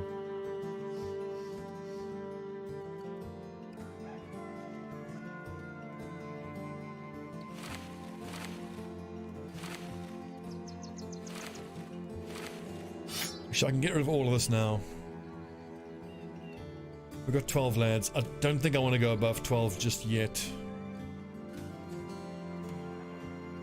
But backstab boosts the hit chance high enough since we have more lads, but it's quality. Yeah. The thing is though that backstab doesn't give us a whole lot in those biggest, toughest fights because we're going to be outnumbered a lot of the time. And he's going to be swinging his great sword. He's usually going to be surrounded by 3 lads. So he's going to have reach advantage. One thing to point out is that all of these lads that have adrenaline, the goons and the polearm users, because they have adrenaline, I'm going to give them reach advantage. Because every turn when they start the turn with adrenaline, they can at least apply some reach advantage onto the enemies to debuff them.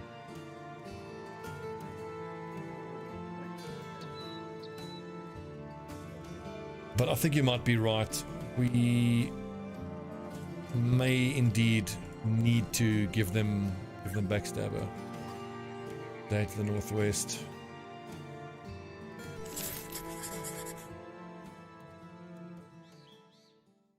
Where are we going to? Wadim. Overwhelm, sorry, what did I say? Fast hands or fast strikes or whatever. And considering they are polearm lads, it's almost tempting to actually give them headhunter as well. Because you get plus 5% chance to hit the head.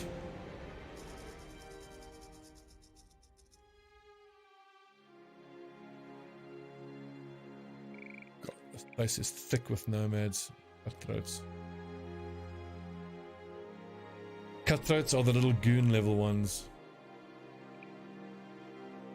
They are still miserable to fight.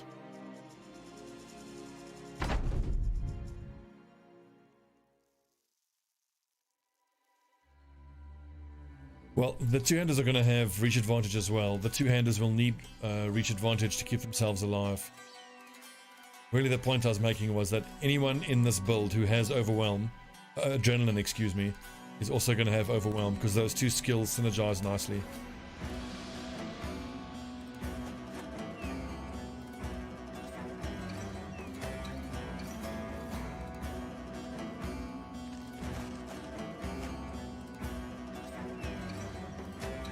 Ugh, these lads are the worst. I hate them.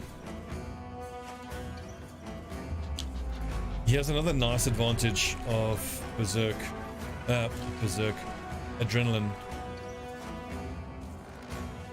Then we get to go first next turn.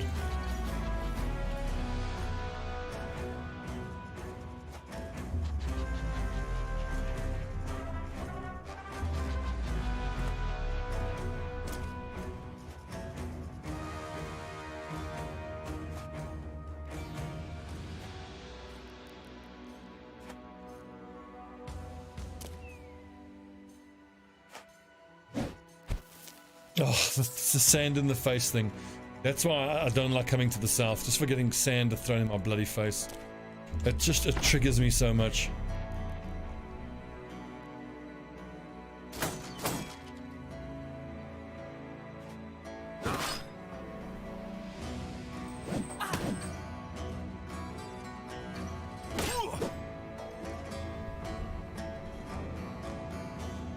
Agreed, Stoney.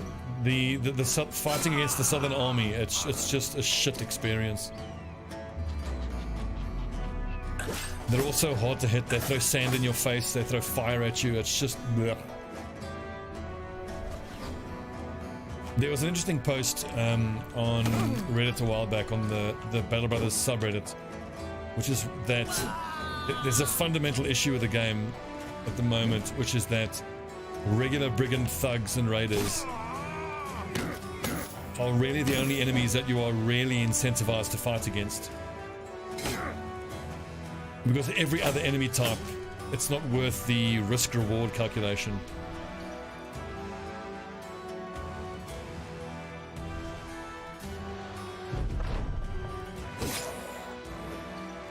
Because brigand thugs and raiders give you decent gear and are easy to kill. Whereas these guys don't give you as good gear and they're so much harder to kill. And like, these lads are supposed to be the equivalent of little, you know, thugs, but they have kicked the shit out of us. And it's not like they're giving us weapons that are really worth it.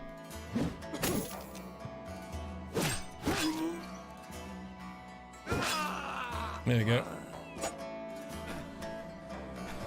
Good job, Judas.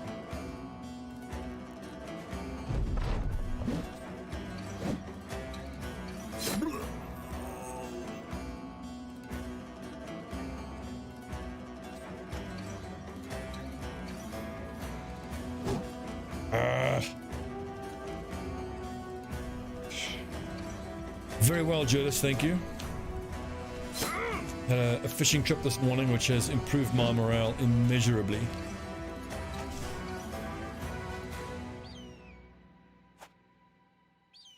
I'm especially pleased because this place that I found where I went fishing is a spot that I can return to, and I am going to return to often. I'm going to go again on Thursday. Can't wait.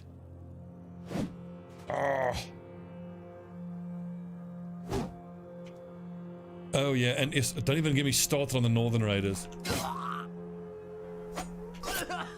Their two-handed warhammers like one-shot your heaviest armor lads. And then all of the weapons and armor they give you is just so shit, it's not worth it. Like, an enemy barbarian will cost you like 400 gold worth of armor damage in a single swing and give you like 10 gold worth of gear. Like, the most profitable fight in the game is in the mid-game when you come across those mixed groups of thugs and raiders that have bandit leaders with them.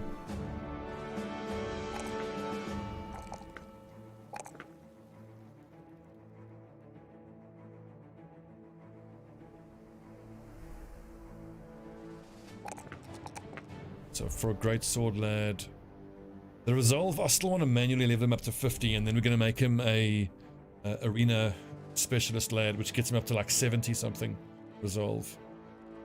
But a +4 on hit points with no stars, that's a max roll, you got to take that. Two-handed great sword lad.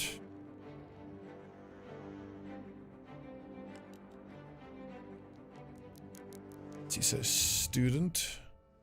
Cover rotation. Why would I take cover at level 3? Zerk, killing frenzy, indom, reach advantage, dog, brawny or battle forged. Contact now. Rotation. I take it here because I can't take it at any other level really. Great sword lad. +3 D's. So without kind of intending it, I'm sort of like role-playing and as building a barbarian peasant horde. Yeah, I say barbarian because almost all of them are going to have adrenaline. But that being said, adrenaline seems to be pretty amazing at this stage of the game.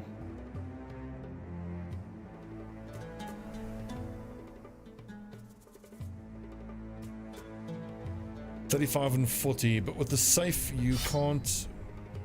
It gives you gash. I'm not crazy about gash.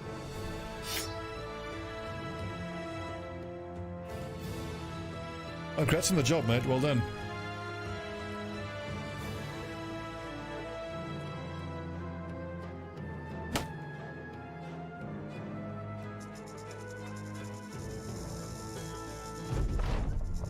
Awesome. We're making a name for ourselves. I will take the 2,000 gold to get a banner, then appoint someone as a sergeant.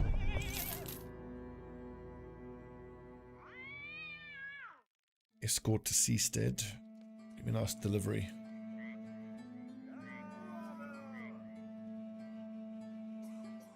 Nothing else seems that worth it money-wise. 113, they are paying quite nicely. Let's liquidate some assets then in there.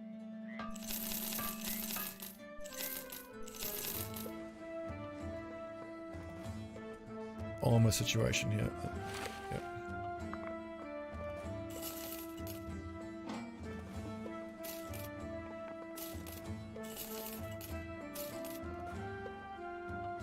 Ooh, the war fork.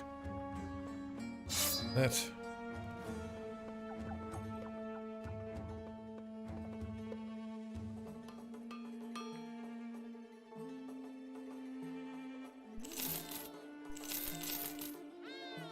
The wooden sticks I need to hang on to. 240 is not terrible for tools, but oof.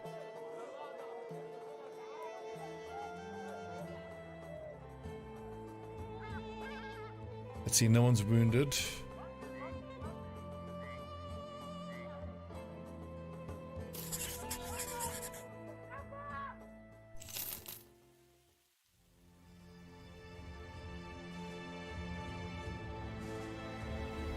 Repairing the tier 2 weapons. So Wolfenheim, I used to habitually repair tier 2 weapons, but for me now it comes down to whether or not I have a place where I can actually get my hands on tools for a decent price. Pretty much as you've just said. Yeah, as we all know, there's like equations that go into whether you should or shouldn't repair weapons, but for me it boils down to, can I get cheap tools? Do you guys remember, I think it was season 23 or 22, the trading caravan map? That was still far and away the absolute best seed we ever had. Dude got crapped on. Oh well. That trading seed was so amazing. Remember there was that southern loop of cities where you could just loop around and just, there were so many unbelievable trade goods. We made a fortune that playthrough.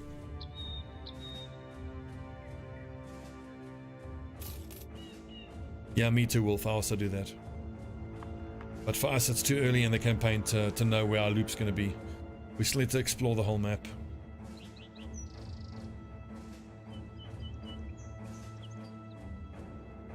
Yeah, we are going to declare ourselves against the Northern House and just randomly start fighting against them. Pretty much just for profit at a certain point. How many bandages do I need in the front line? 1, 2, 2 bandages in the front line.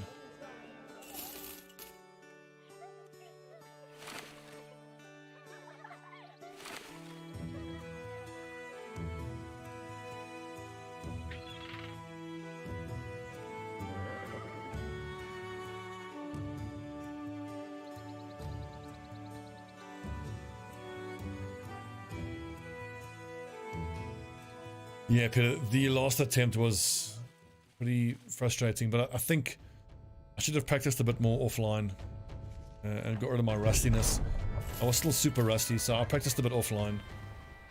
I'm feeling better about it now and I'm enjoying it more. Right, give me a nice kill bandits, drive off brigands. This is a big payday, but it could be quite a tough fight. This is 2 days to the south, all the way back down to Kadim. Follow the tracks, turn this, let's do that quickly, and then we'll do the other bandit oval mission. Morale's looking at touch low.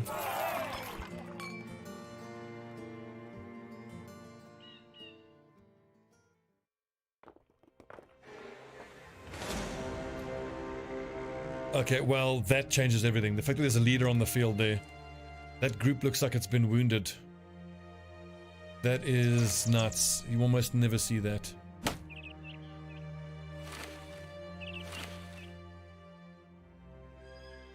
Come here. Oh, yes, yes. Oh, this could be so huge. What's he carrying? And that guy has a two-handed Dane axe and no helmet. Randolph, kill him!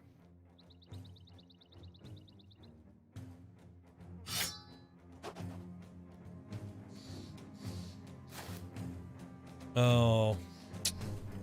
I mean, it's a very nice helmet, but still. I'm gonna try hook this guy down. But the thing is, we don't have any rotation, so I can't get the lads out of trouble. If I just stay put, this lad will come down. Right, how are we gonna move forward here? I think so. Puggo goes there. Alessio goes here.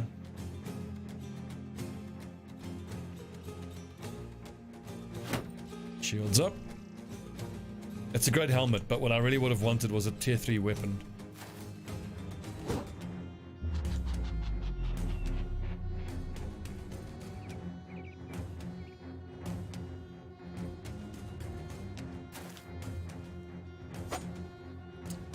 $65 and a miss. That's disappointing.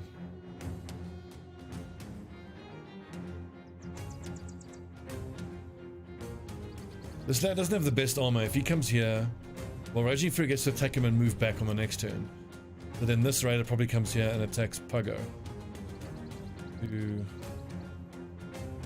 Randolph needs to hopefully pop that guy's head open. So, Davies, get in there.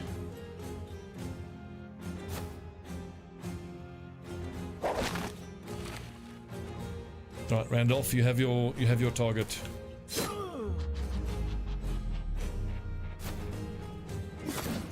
I would not want to hook him here. That gives him, you know, puts me into melee range for free for him.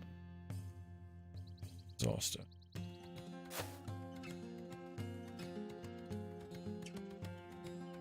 Actually, I don't need... I can kill him with any weapon. I don't care about destroying his armor. I just want his weapon. Come on.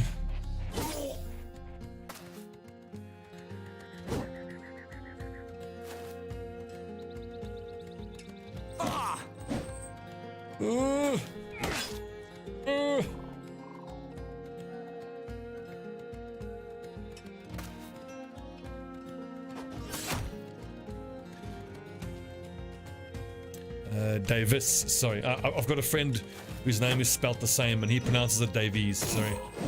Davis. Oh, rip, Puggo. It's not looking good. See, this just pisses me off. The fact that I didn't get that two-handed axe. That dude didn't get an attack off, so the weapon isn't damaged. He was carrying it. I wish I could know, like, if there was some way that the game could explain to you what the calculation is as to why you do or don't get something. Because that is fucking frustrating.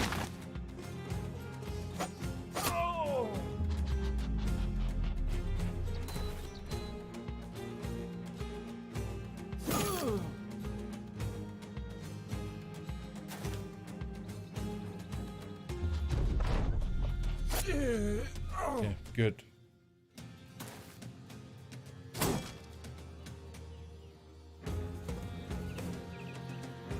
Do I need to adrenaline? Yeah, why not? Rip Puggo. Yeah, boy.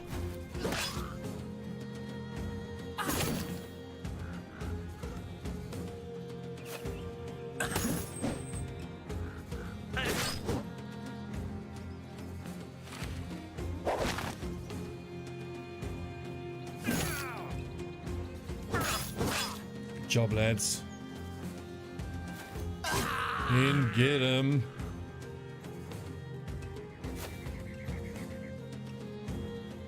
So Alessio is free to double attack here because the Manhunter is just going to go for Danny.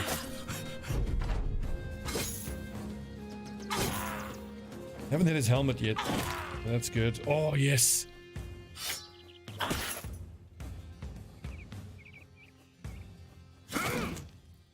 We cut his arm muscles, so attack debuff, pretty important, really.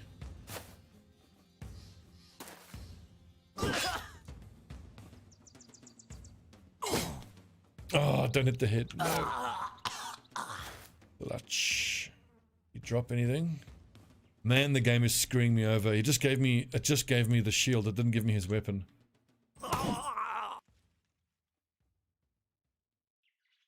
I mean, the flat top is nice, but yikes, that's not worth it.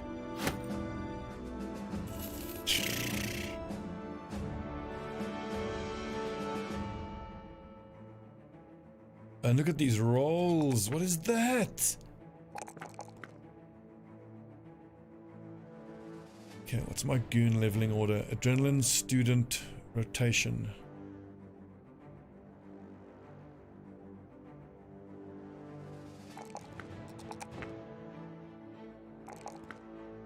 Now for the Bannerman, I think I need to hold off on taking Rally the Troops. Because if I take Rally the Troops before I get the ambition, I think the ambition then doesn't pop. Can anyone confirm that?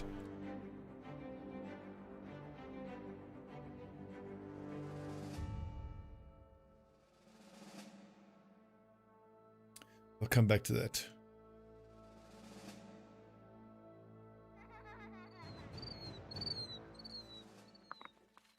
$440. No. How about no? You always wait to take it. Yeah, me too.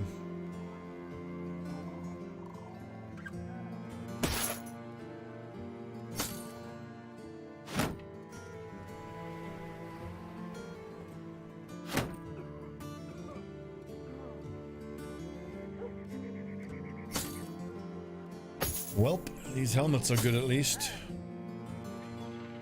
Didn't we have a war brand? No, pitchfork.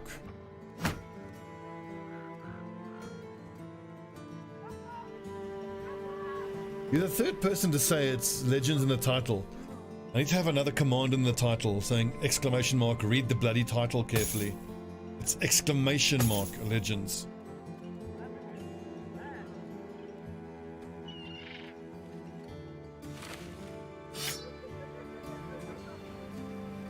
Should Randolph actually be using the flail? Using the sword instead.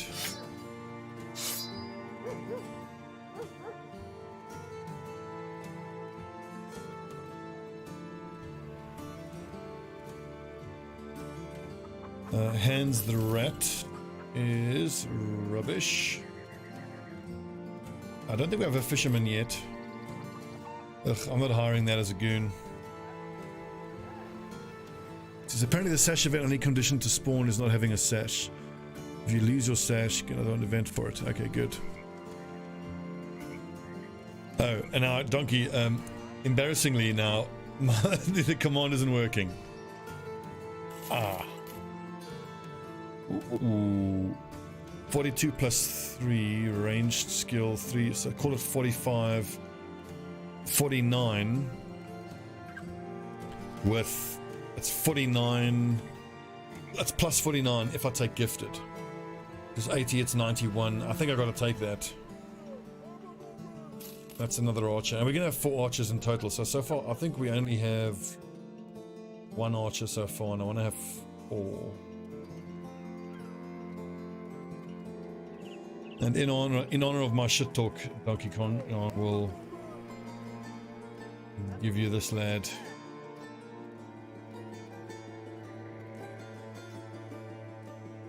But now who's going to go to the front line? Polom, Archer, Bannerman.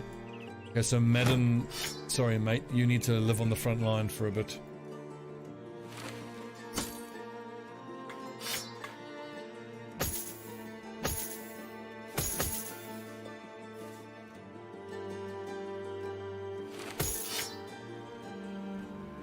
We all have butter knives on the back line.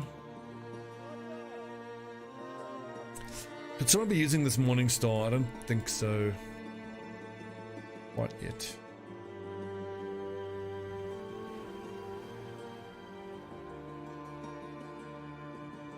But Martin's also a great sword lad, and he is high level, so Martin is better poised to survive up front, I think.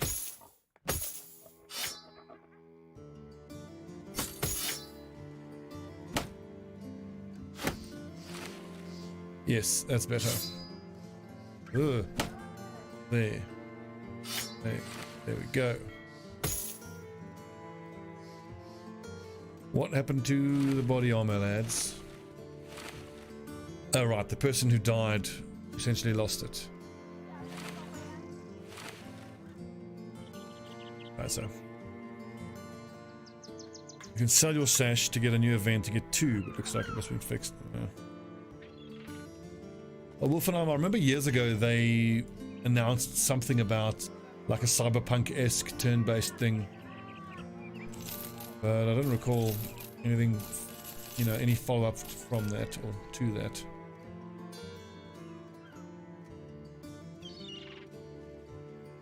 Donkey Kong, ugh, well, he's going to be no good for quite a while.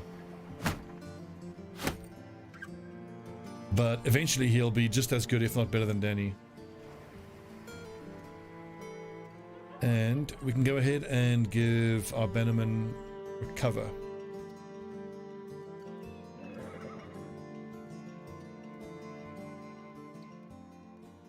Follow the tracks east.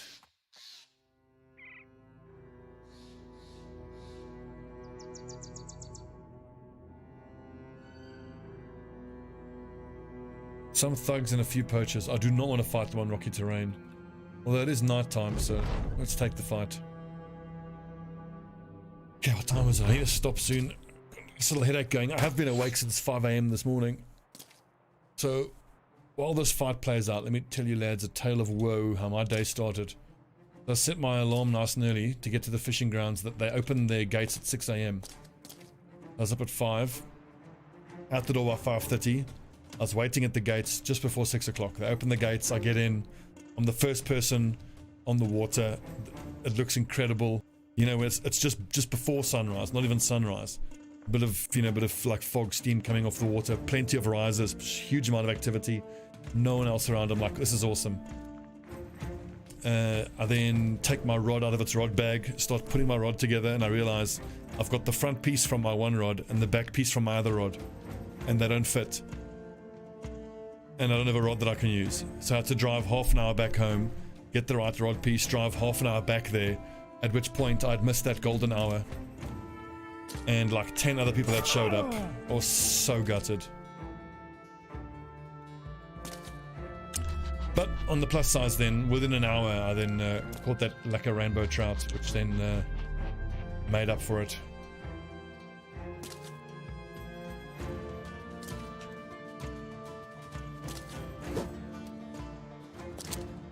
Commander, welcome.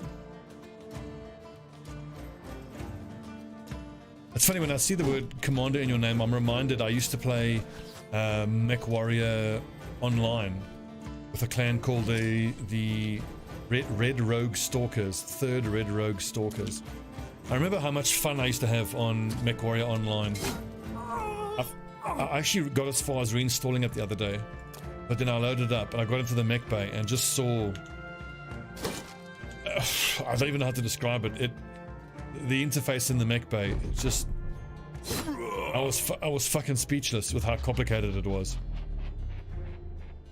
I've also played a bit of Elite Dangerous, but I mean, if I had a PC where I had my HOTAS and pedals and everything set up full time, I'd play it a lot more. But just having to set up and take away my rig to play Elite Dangerous on, it's just too much hassle.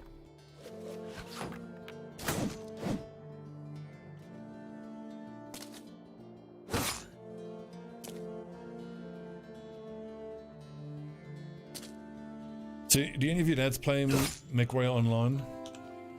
Because I have very fond memories of playing with my, I forget what it's called, the little medium mech that has all the lasers. And I'd put the full bank of 8 medium lasers into the shoulder. Let one of the Atlases draw fire, get into the firefight. You sneak around the back and just... Oh god, it was so much fun. Lasers.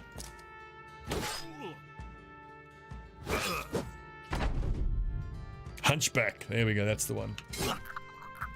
For whatever reason, I always enjoyed the medium mechs the most. The Hunchback and the Centurion with the old the AC-20 suicide build. I seem to recall there was a while where I had I think it was the A1, the more heavily armored Centurion, where I basically I had nothing but an AC-20 on this arm and like one little medium laser on the chest, and then you chuck full armor on the shield side and you run up that way. Turn around, bam, with the AC-20, run around that way.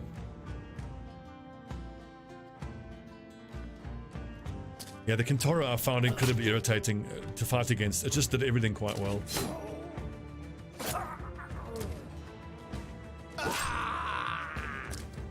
Yeah, in Mech Warrior Online, I had the same problem I have with Dota 2, is that I don't generally like to play the hero or the mech that's in the meta or that's the best. I like to play the one that I feel like playing. So often I'm playing off meta and then you just lose a lot. Anyway, so the reason I stopped playing Mech Warrior Online, I think I played early access or whatever, beta, anyway, it was like 3-4 years ago, a while ago. And then one day I load up the launcher and there's a $500 skin, golden Hunchback skin for $499 US. And I was like, okay, uninstall. To me, that just told me everything I needed to know about the devs and what they were up to, and I was like, nope, I don't want anything to do with this game. Get fucked. Righto, so adrenaline, student, then rotation. Good.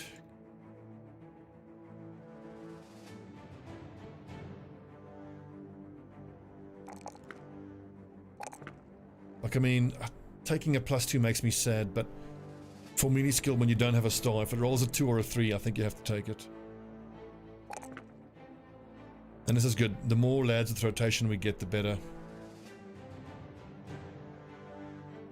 Rotation saves lives.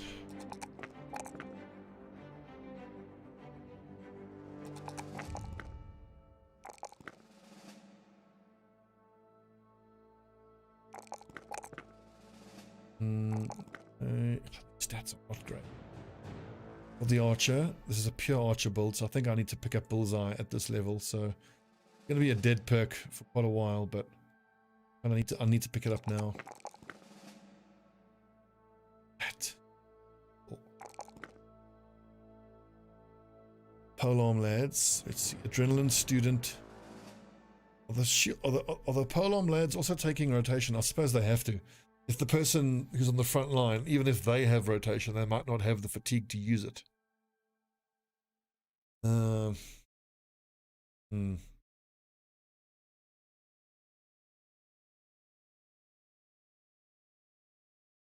This is a choice that's kind of, it's gonna affect the whole campaign. See, if I don't take rotation on the back line, I can then take an extra damage perk.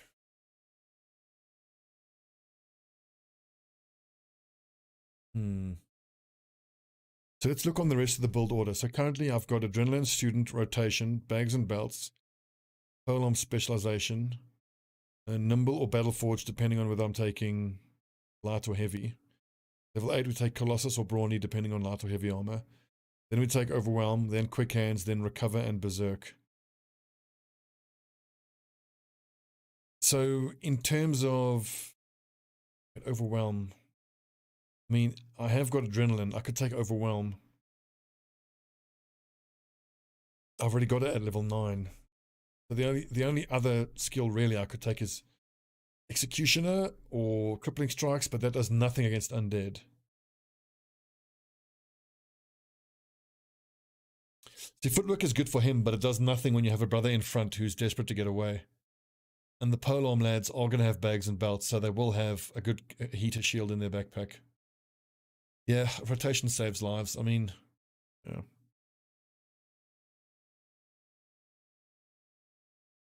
Many is the occasion that I can remember a particular lad dying just because he didn't have fatigue to use rotation.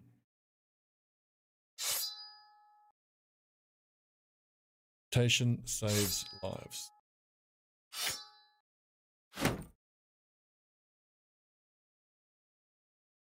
I look back at a lot of my early game content. I still can't believe I used to prefer Footwork. I was so wrong. Yes, I did actually. It was Crossbow and Dane Axe, which was my shield breaker build. But I didn't bother leveling stats into ranged skill because they would normally just get like one single crossbow bolt off. And then they'd switch to their melee weapon, which for me felt like it was fine. So here's my problem with going into a fully hybrid build, which is that no matter what, every single turn, you're only using 2/3 of your stats. And by that I'm saying, whenever you are melee attacking, you're not using those stat points you've put into ranged attack, and vice versa. So with my shield breaker build, where you don't put anything into crossbow, you'd be surprised how you're often shooting at around 40%, which is, if you're an XCOM player, is terrifying. 40% hits more often than not. Well, almost 50% of the time. And then the enemies close in, and you switch to your melee weapon, which you have the stat points in, and then you've got the extra fatigue, which you could take, or the extra hit points, or the extra, resolve, or melee defense. The problem for me, when you are fully leveling ranged attack and melee attack, yeah, you're not getting the most out of it. 0 points into range. Yeah, I'm the same, Wolfenstein. Yeah.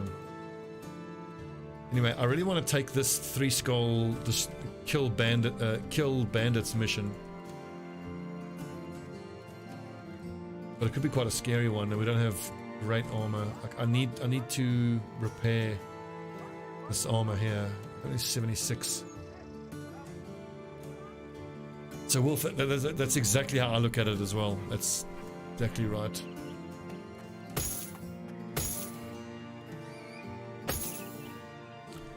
Fuck it, let's go take on that 3-skull bandit fight.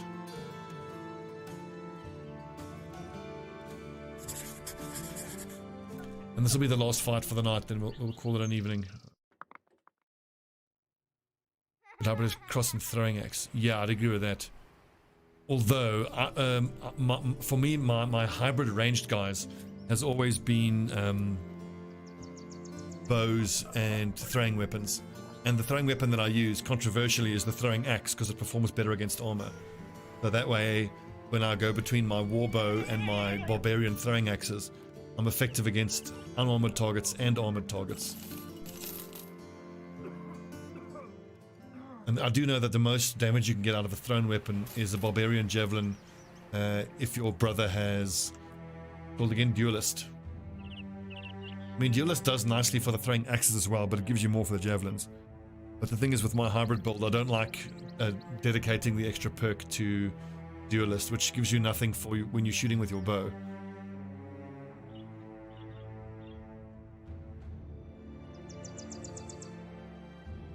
All ranged backline, yeah, no. The all ranged backline, we kind of gonna have that. We're gonna have 4 archers when we when we're in the noble crisis. Our backline is gonna be 7 guys. Bannerman on the one backline, sergeant on the other side of the backline, so I can cover my full formation with raise morale. 4 archers and 1 polearm user. For me, I feel like 4 archers will be enough to outshoot most enemy armies that have archers. And then, of course, when it comes to the huge undead fights, we'll leave all 4 archers behind and take the full 5 polearm users. And then my hope is that the polearms will be enough to blast through all the armor. But I might just, honestly, I might just leave 12 pole hammers in stock, and then just use those against the undead.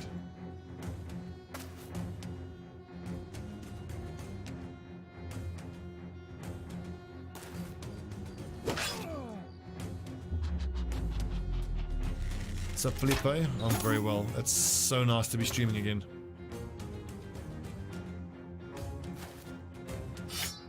Oh, I don't have quick hands. Whoops. Whoopsie doodles.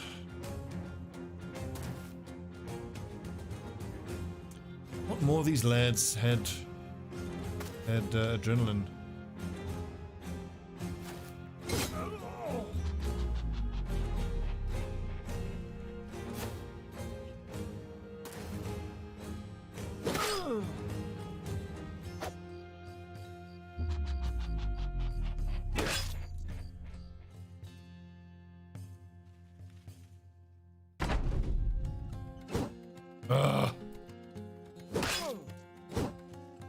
Come on, boys. Lads. Go.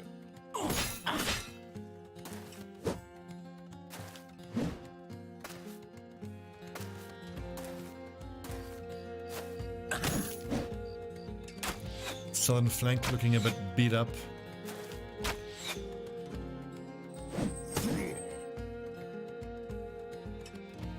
Danax is by far the best backline. Yeah.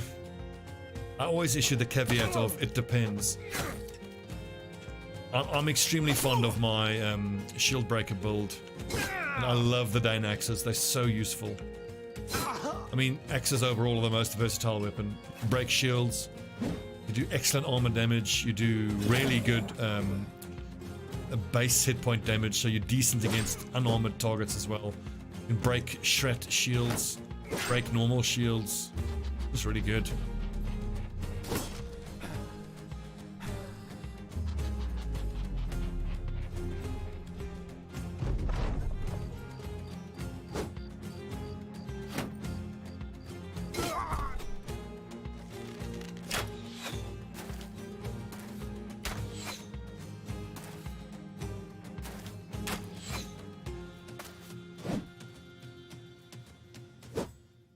The caveat I always issue when we're discussing builds and what are the best perks and whatnot is that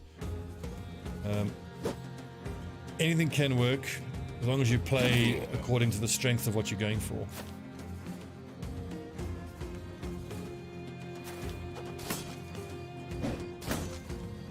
Marden's in trouble, yeah, I need to get him out of there.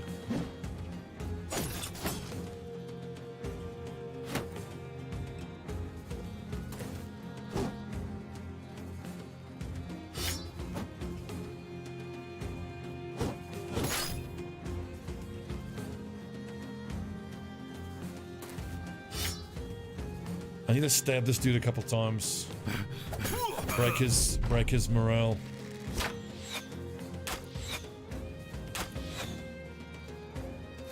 Oh shit, there's a flail lad. Oh god, ow. Martin can't take another hit.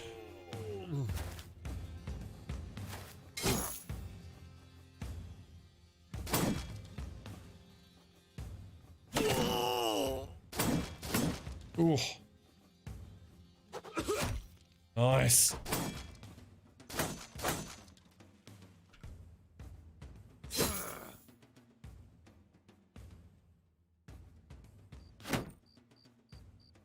Morden doesn't have rotation.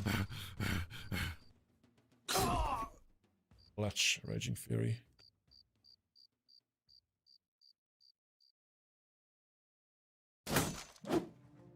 %30 is fairly low to hit chance there, but I just need one of those. I needed one of those to hit. For fuck's sake. Oh. Someone's dying this fight, but I mean it is a 3-skull fight, so yeah, there goes Martin. Looks like he was struck down and not killed, so pray for brain damage, boys.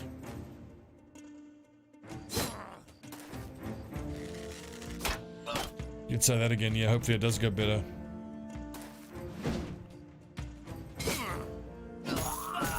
Oh, another strike down, and it's a blunt weapon, so...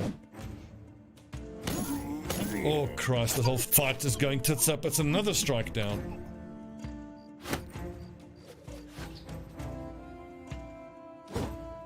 Lads.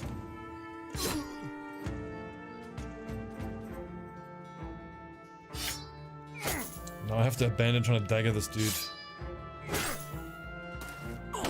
We could very easily lose this and end the campaign. Oh god. I might need to make this campaign just a safe scummy one, because... Ugh, god.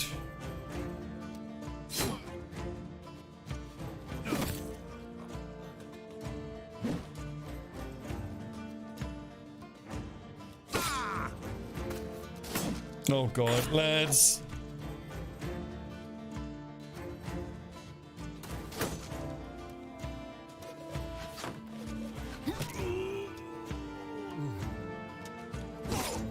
Oh, clutch.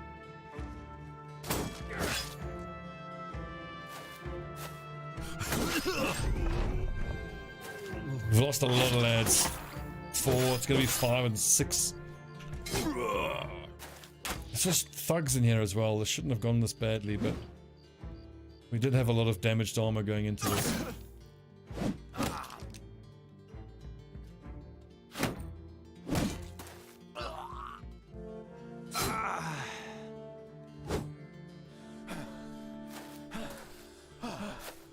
Fuck. Polom lad fleeing is devastating.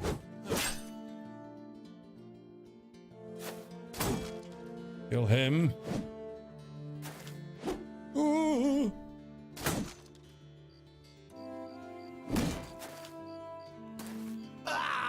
No, really? We've lost half of our we've lost half of our brothers.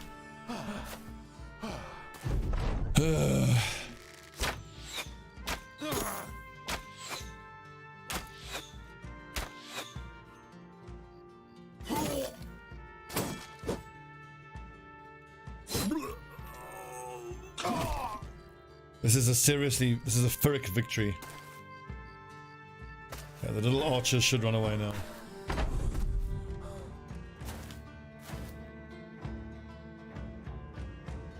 Well, I'm not going to save scum it though, because if you think of another background, if like we are here, you're like 7 or so days in.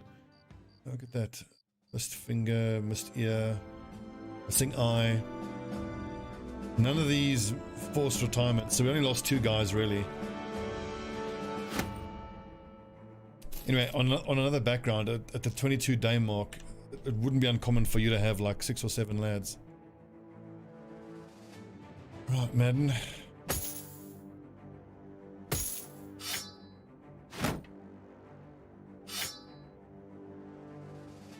Get on that front line, dude.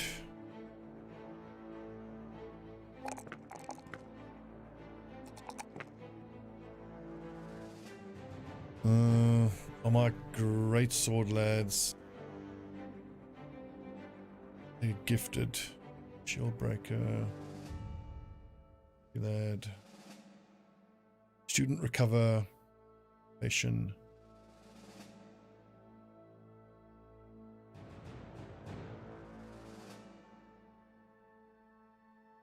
Well, I mean, the gear is there. We are getting decent gear.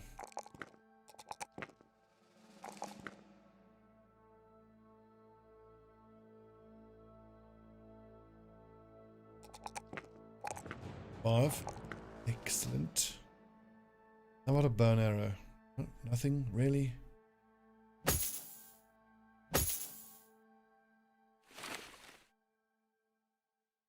Well, we still have 10 lads. That's terrible. But what I need now is a nice delivery mission, which I think there still might be that delivery mission waiting for us. We don't have enough medical supplies. We need like 19 medical supplies. God, and tools. Ugh.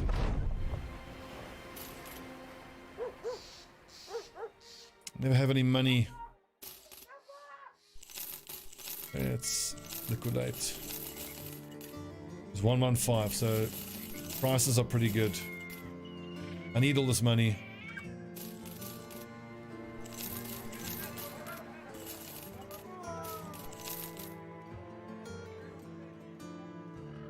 Keep that. I think I want to treat all my wounded. Keep it above 2,000. The fact that I have to pay, what, 428 for tools? It's a delivery, isn't it? It's sweet. So we need between 1 and 3 days, 5 and 8. We've got enough meds. It's just tools. I need 3 stacks of tools.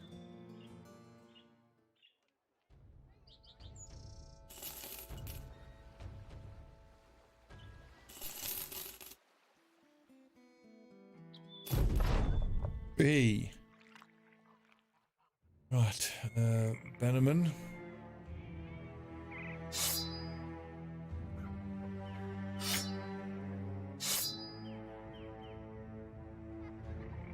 It feels to me like the most common thing in this game is just suffering without having tools.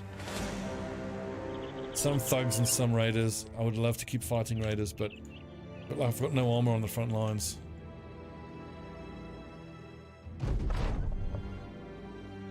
Yep, we don't have the money to hire right now, though.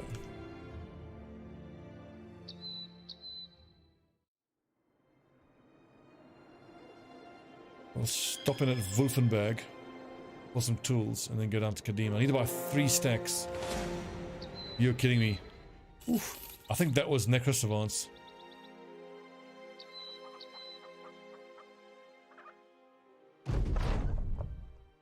Uh, 16 men, itchy feet, trading, 16 men. That is the cheapest and the easiest. We'll just hire beggars and shite.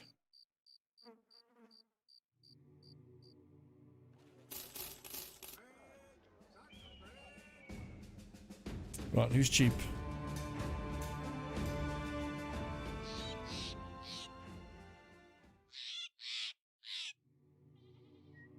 Actually, the villagers almost never have good prices for tools. What you need the military outpost that has, what's the building called? A furnace? No, a workshop. Making all kinds of tools and other supplies needed. The cheapest you can possibly get is the stone keep with the workshop and with an ironworks. I mean, because sometimes you get decent tool prices in the villages, but very rare. Nope.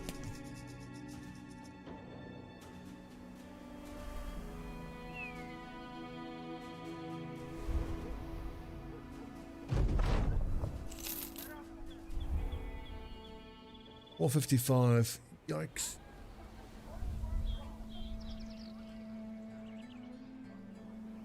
It's also determined by the type of buildings. All those factors.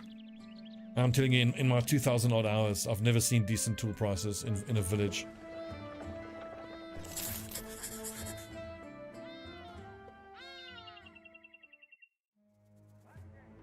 Right, Rondox. Alright, mate. Straight back to sea camp.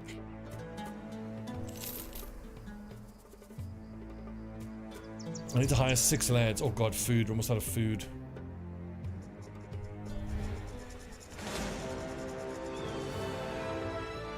Marksman, so no thanks.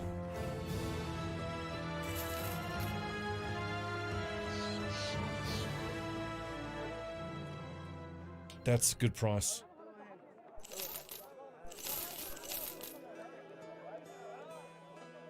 To get to your point, events, and what else is contributing to the cheap tools?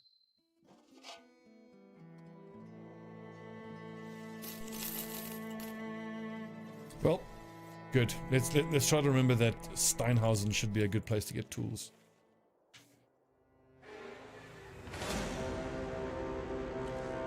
Only 6 raiders here. I really want to fight that. I need to do some jigging around of the armor. Yeah, we're gonna take this fight.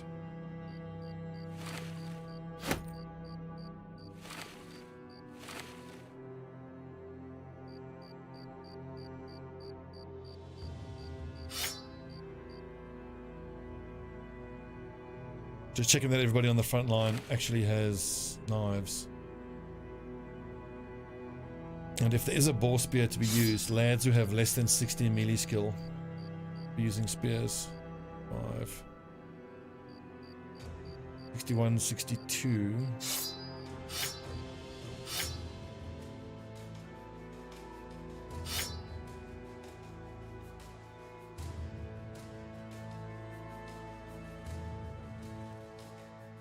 Okay, last fight, then let's stop the stream. Oh god, I've gone a bit over time.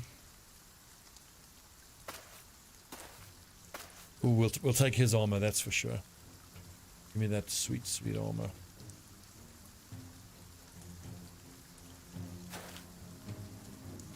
Don't care about his armor, we can just kill him. I think trying to get his armor is greedy. Let's just one lad at a time. Trying to get more than one lad's armor in a fight. Recipe for death.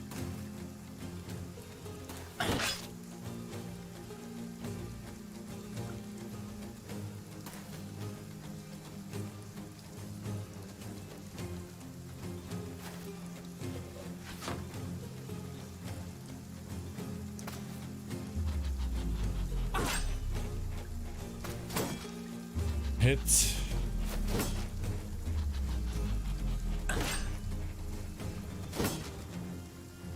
If I can justify using adrenaline on the goons. I suppose if it's not going to result in killing them before they get to take their action on the next turn, then it's not worth it. And shield.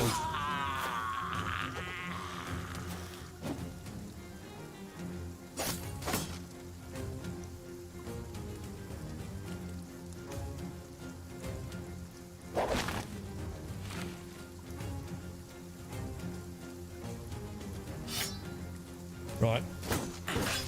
Knives out for this lad, boys. I'm beginning to think that for the goons, I need to take fast adaptation on them. Because their melee skills are just bloody dreadful.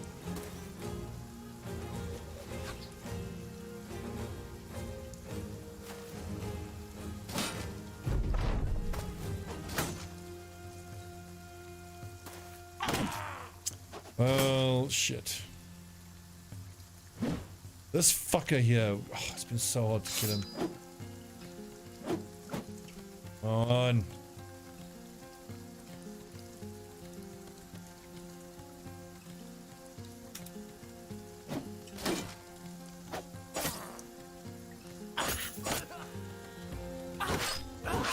Can finally.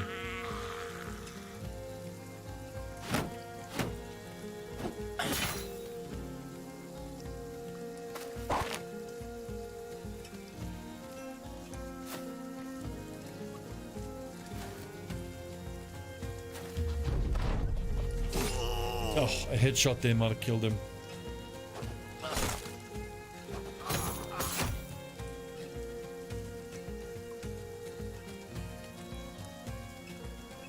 I don't think student is good. That's very controversial. I mean, like, I understand how it doesn't help you immediately, but like, oh God, it just accelerates everyone. I think it's must have. Makes things harder in the short term, but makes it easier in the long term, you know?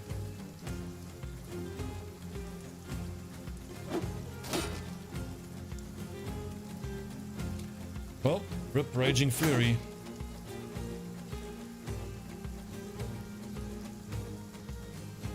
I don't have anyone who can rotate him out is the problem.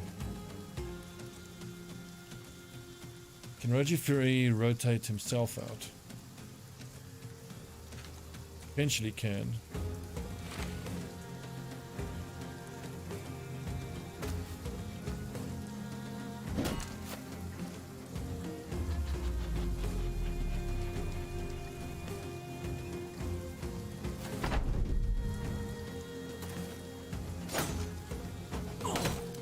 Oh, that's unlucky. The fact that that hit was very unlucky. I'm going to pull Donkey Kong forward and land the knockout, but fail to actually knock him out. I'm hoping that this lad's going to choose to fight Raging Fury. Come on. Oh, clutch.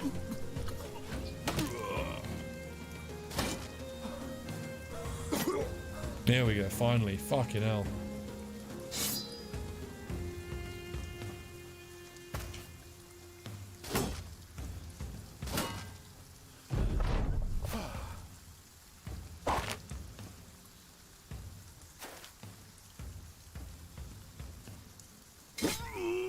There you go.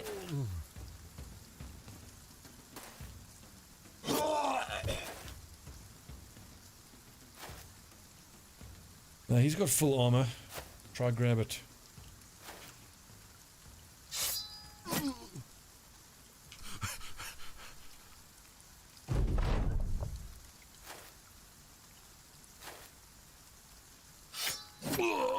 Well, we took a lot of damage there, but at least no one died. Raging Fury got his ass kicked. But it should give us two sets of good armor. Well, good under the circumstances. Great armor.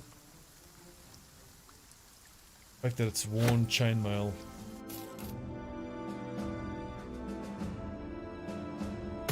Pretty much what I want for everybody here in the beginning. Boar spears, worn chainmail, all good stuff.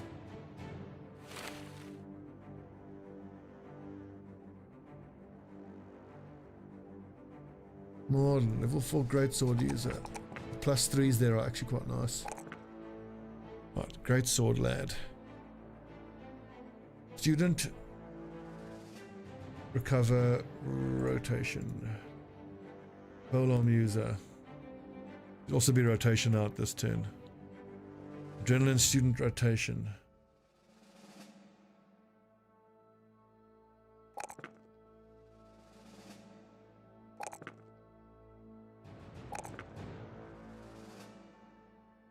Good. More and more rotation is creeping into the lads' skill set.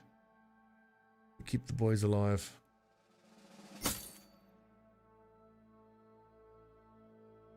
And I've got more armor waiting, so let's see if we can hire 3 more lads with this armor.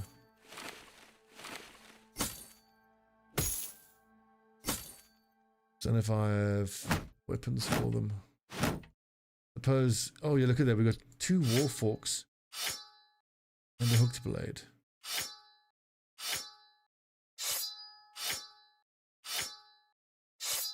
It might be time for a spot of hiring.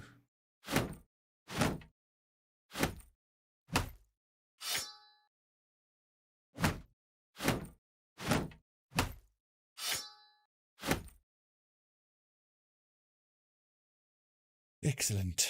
Let's see, which of you lads can I justify giving the kite shields to? I mean, like, fatigue doesn't really matter as much as that good bit of range.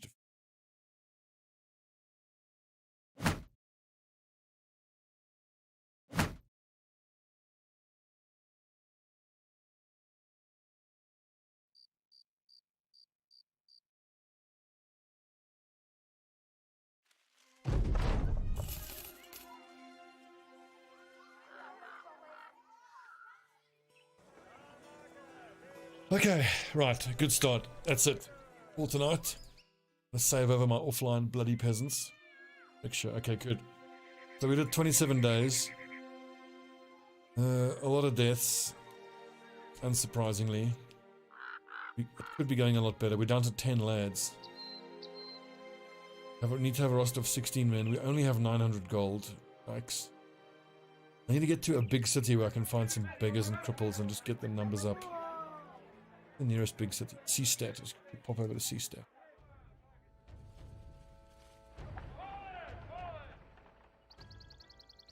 Yeah, there's one. For interest's sake, what's he got? He actually rolled max on melee skill. That's pretty amazing. But of course his hit points are dreadful. That's a goon. That's a perfectly acceptable goon. Surprising. Goon hashtag.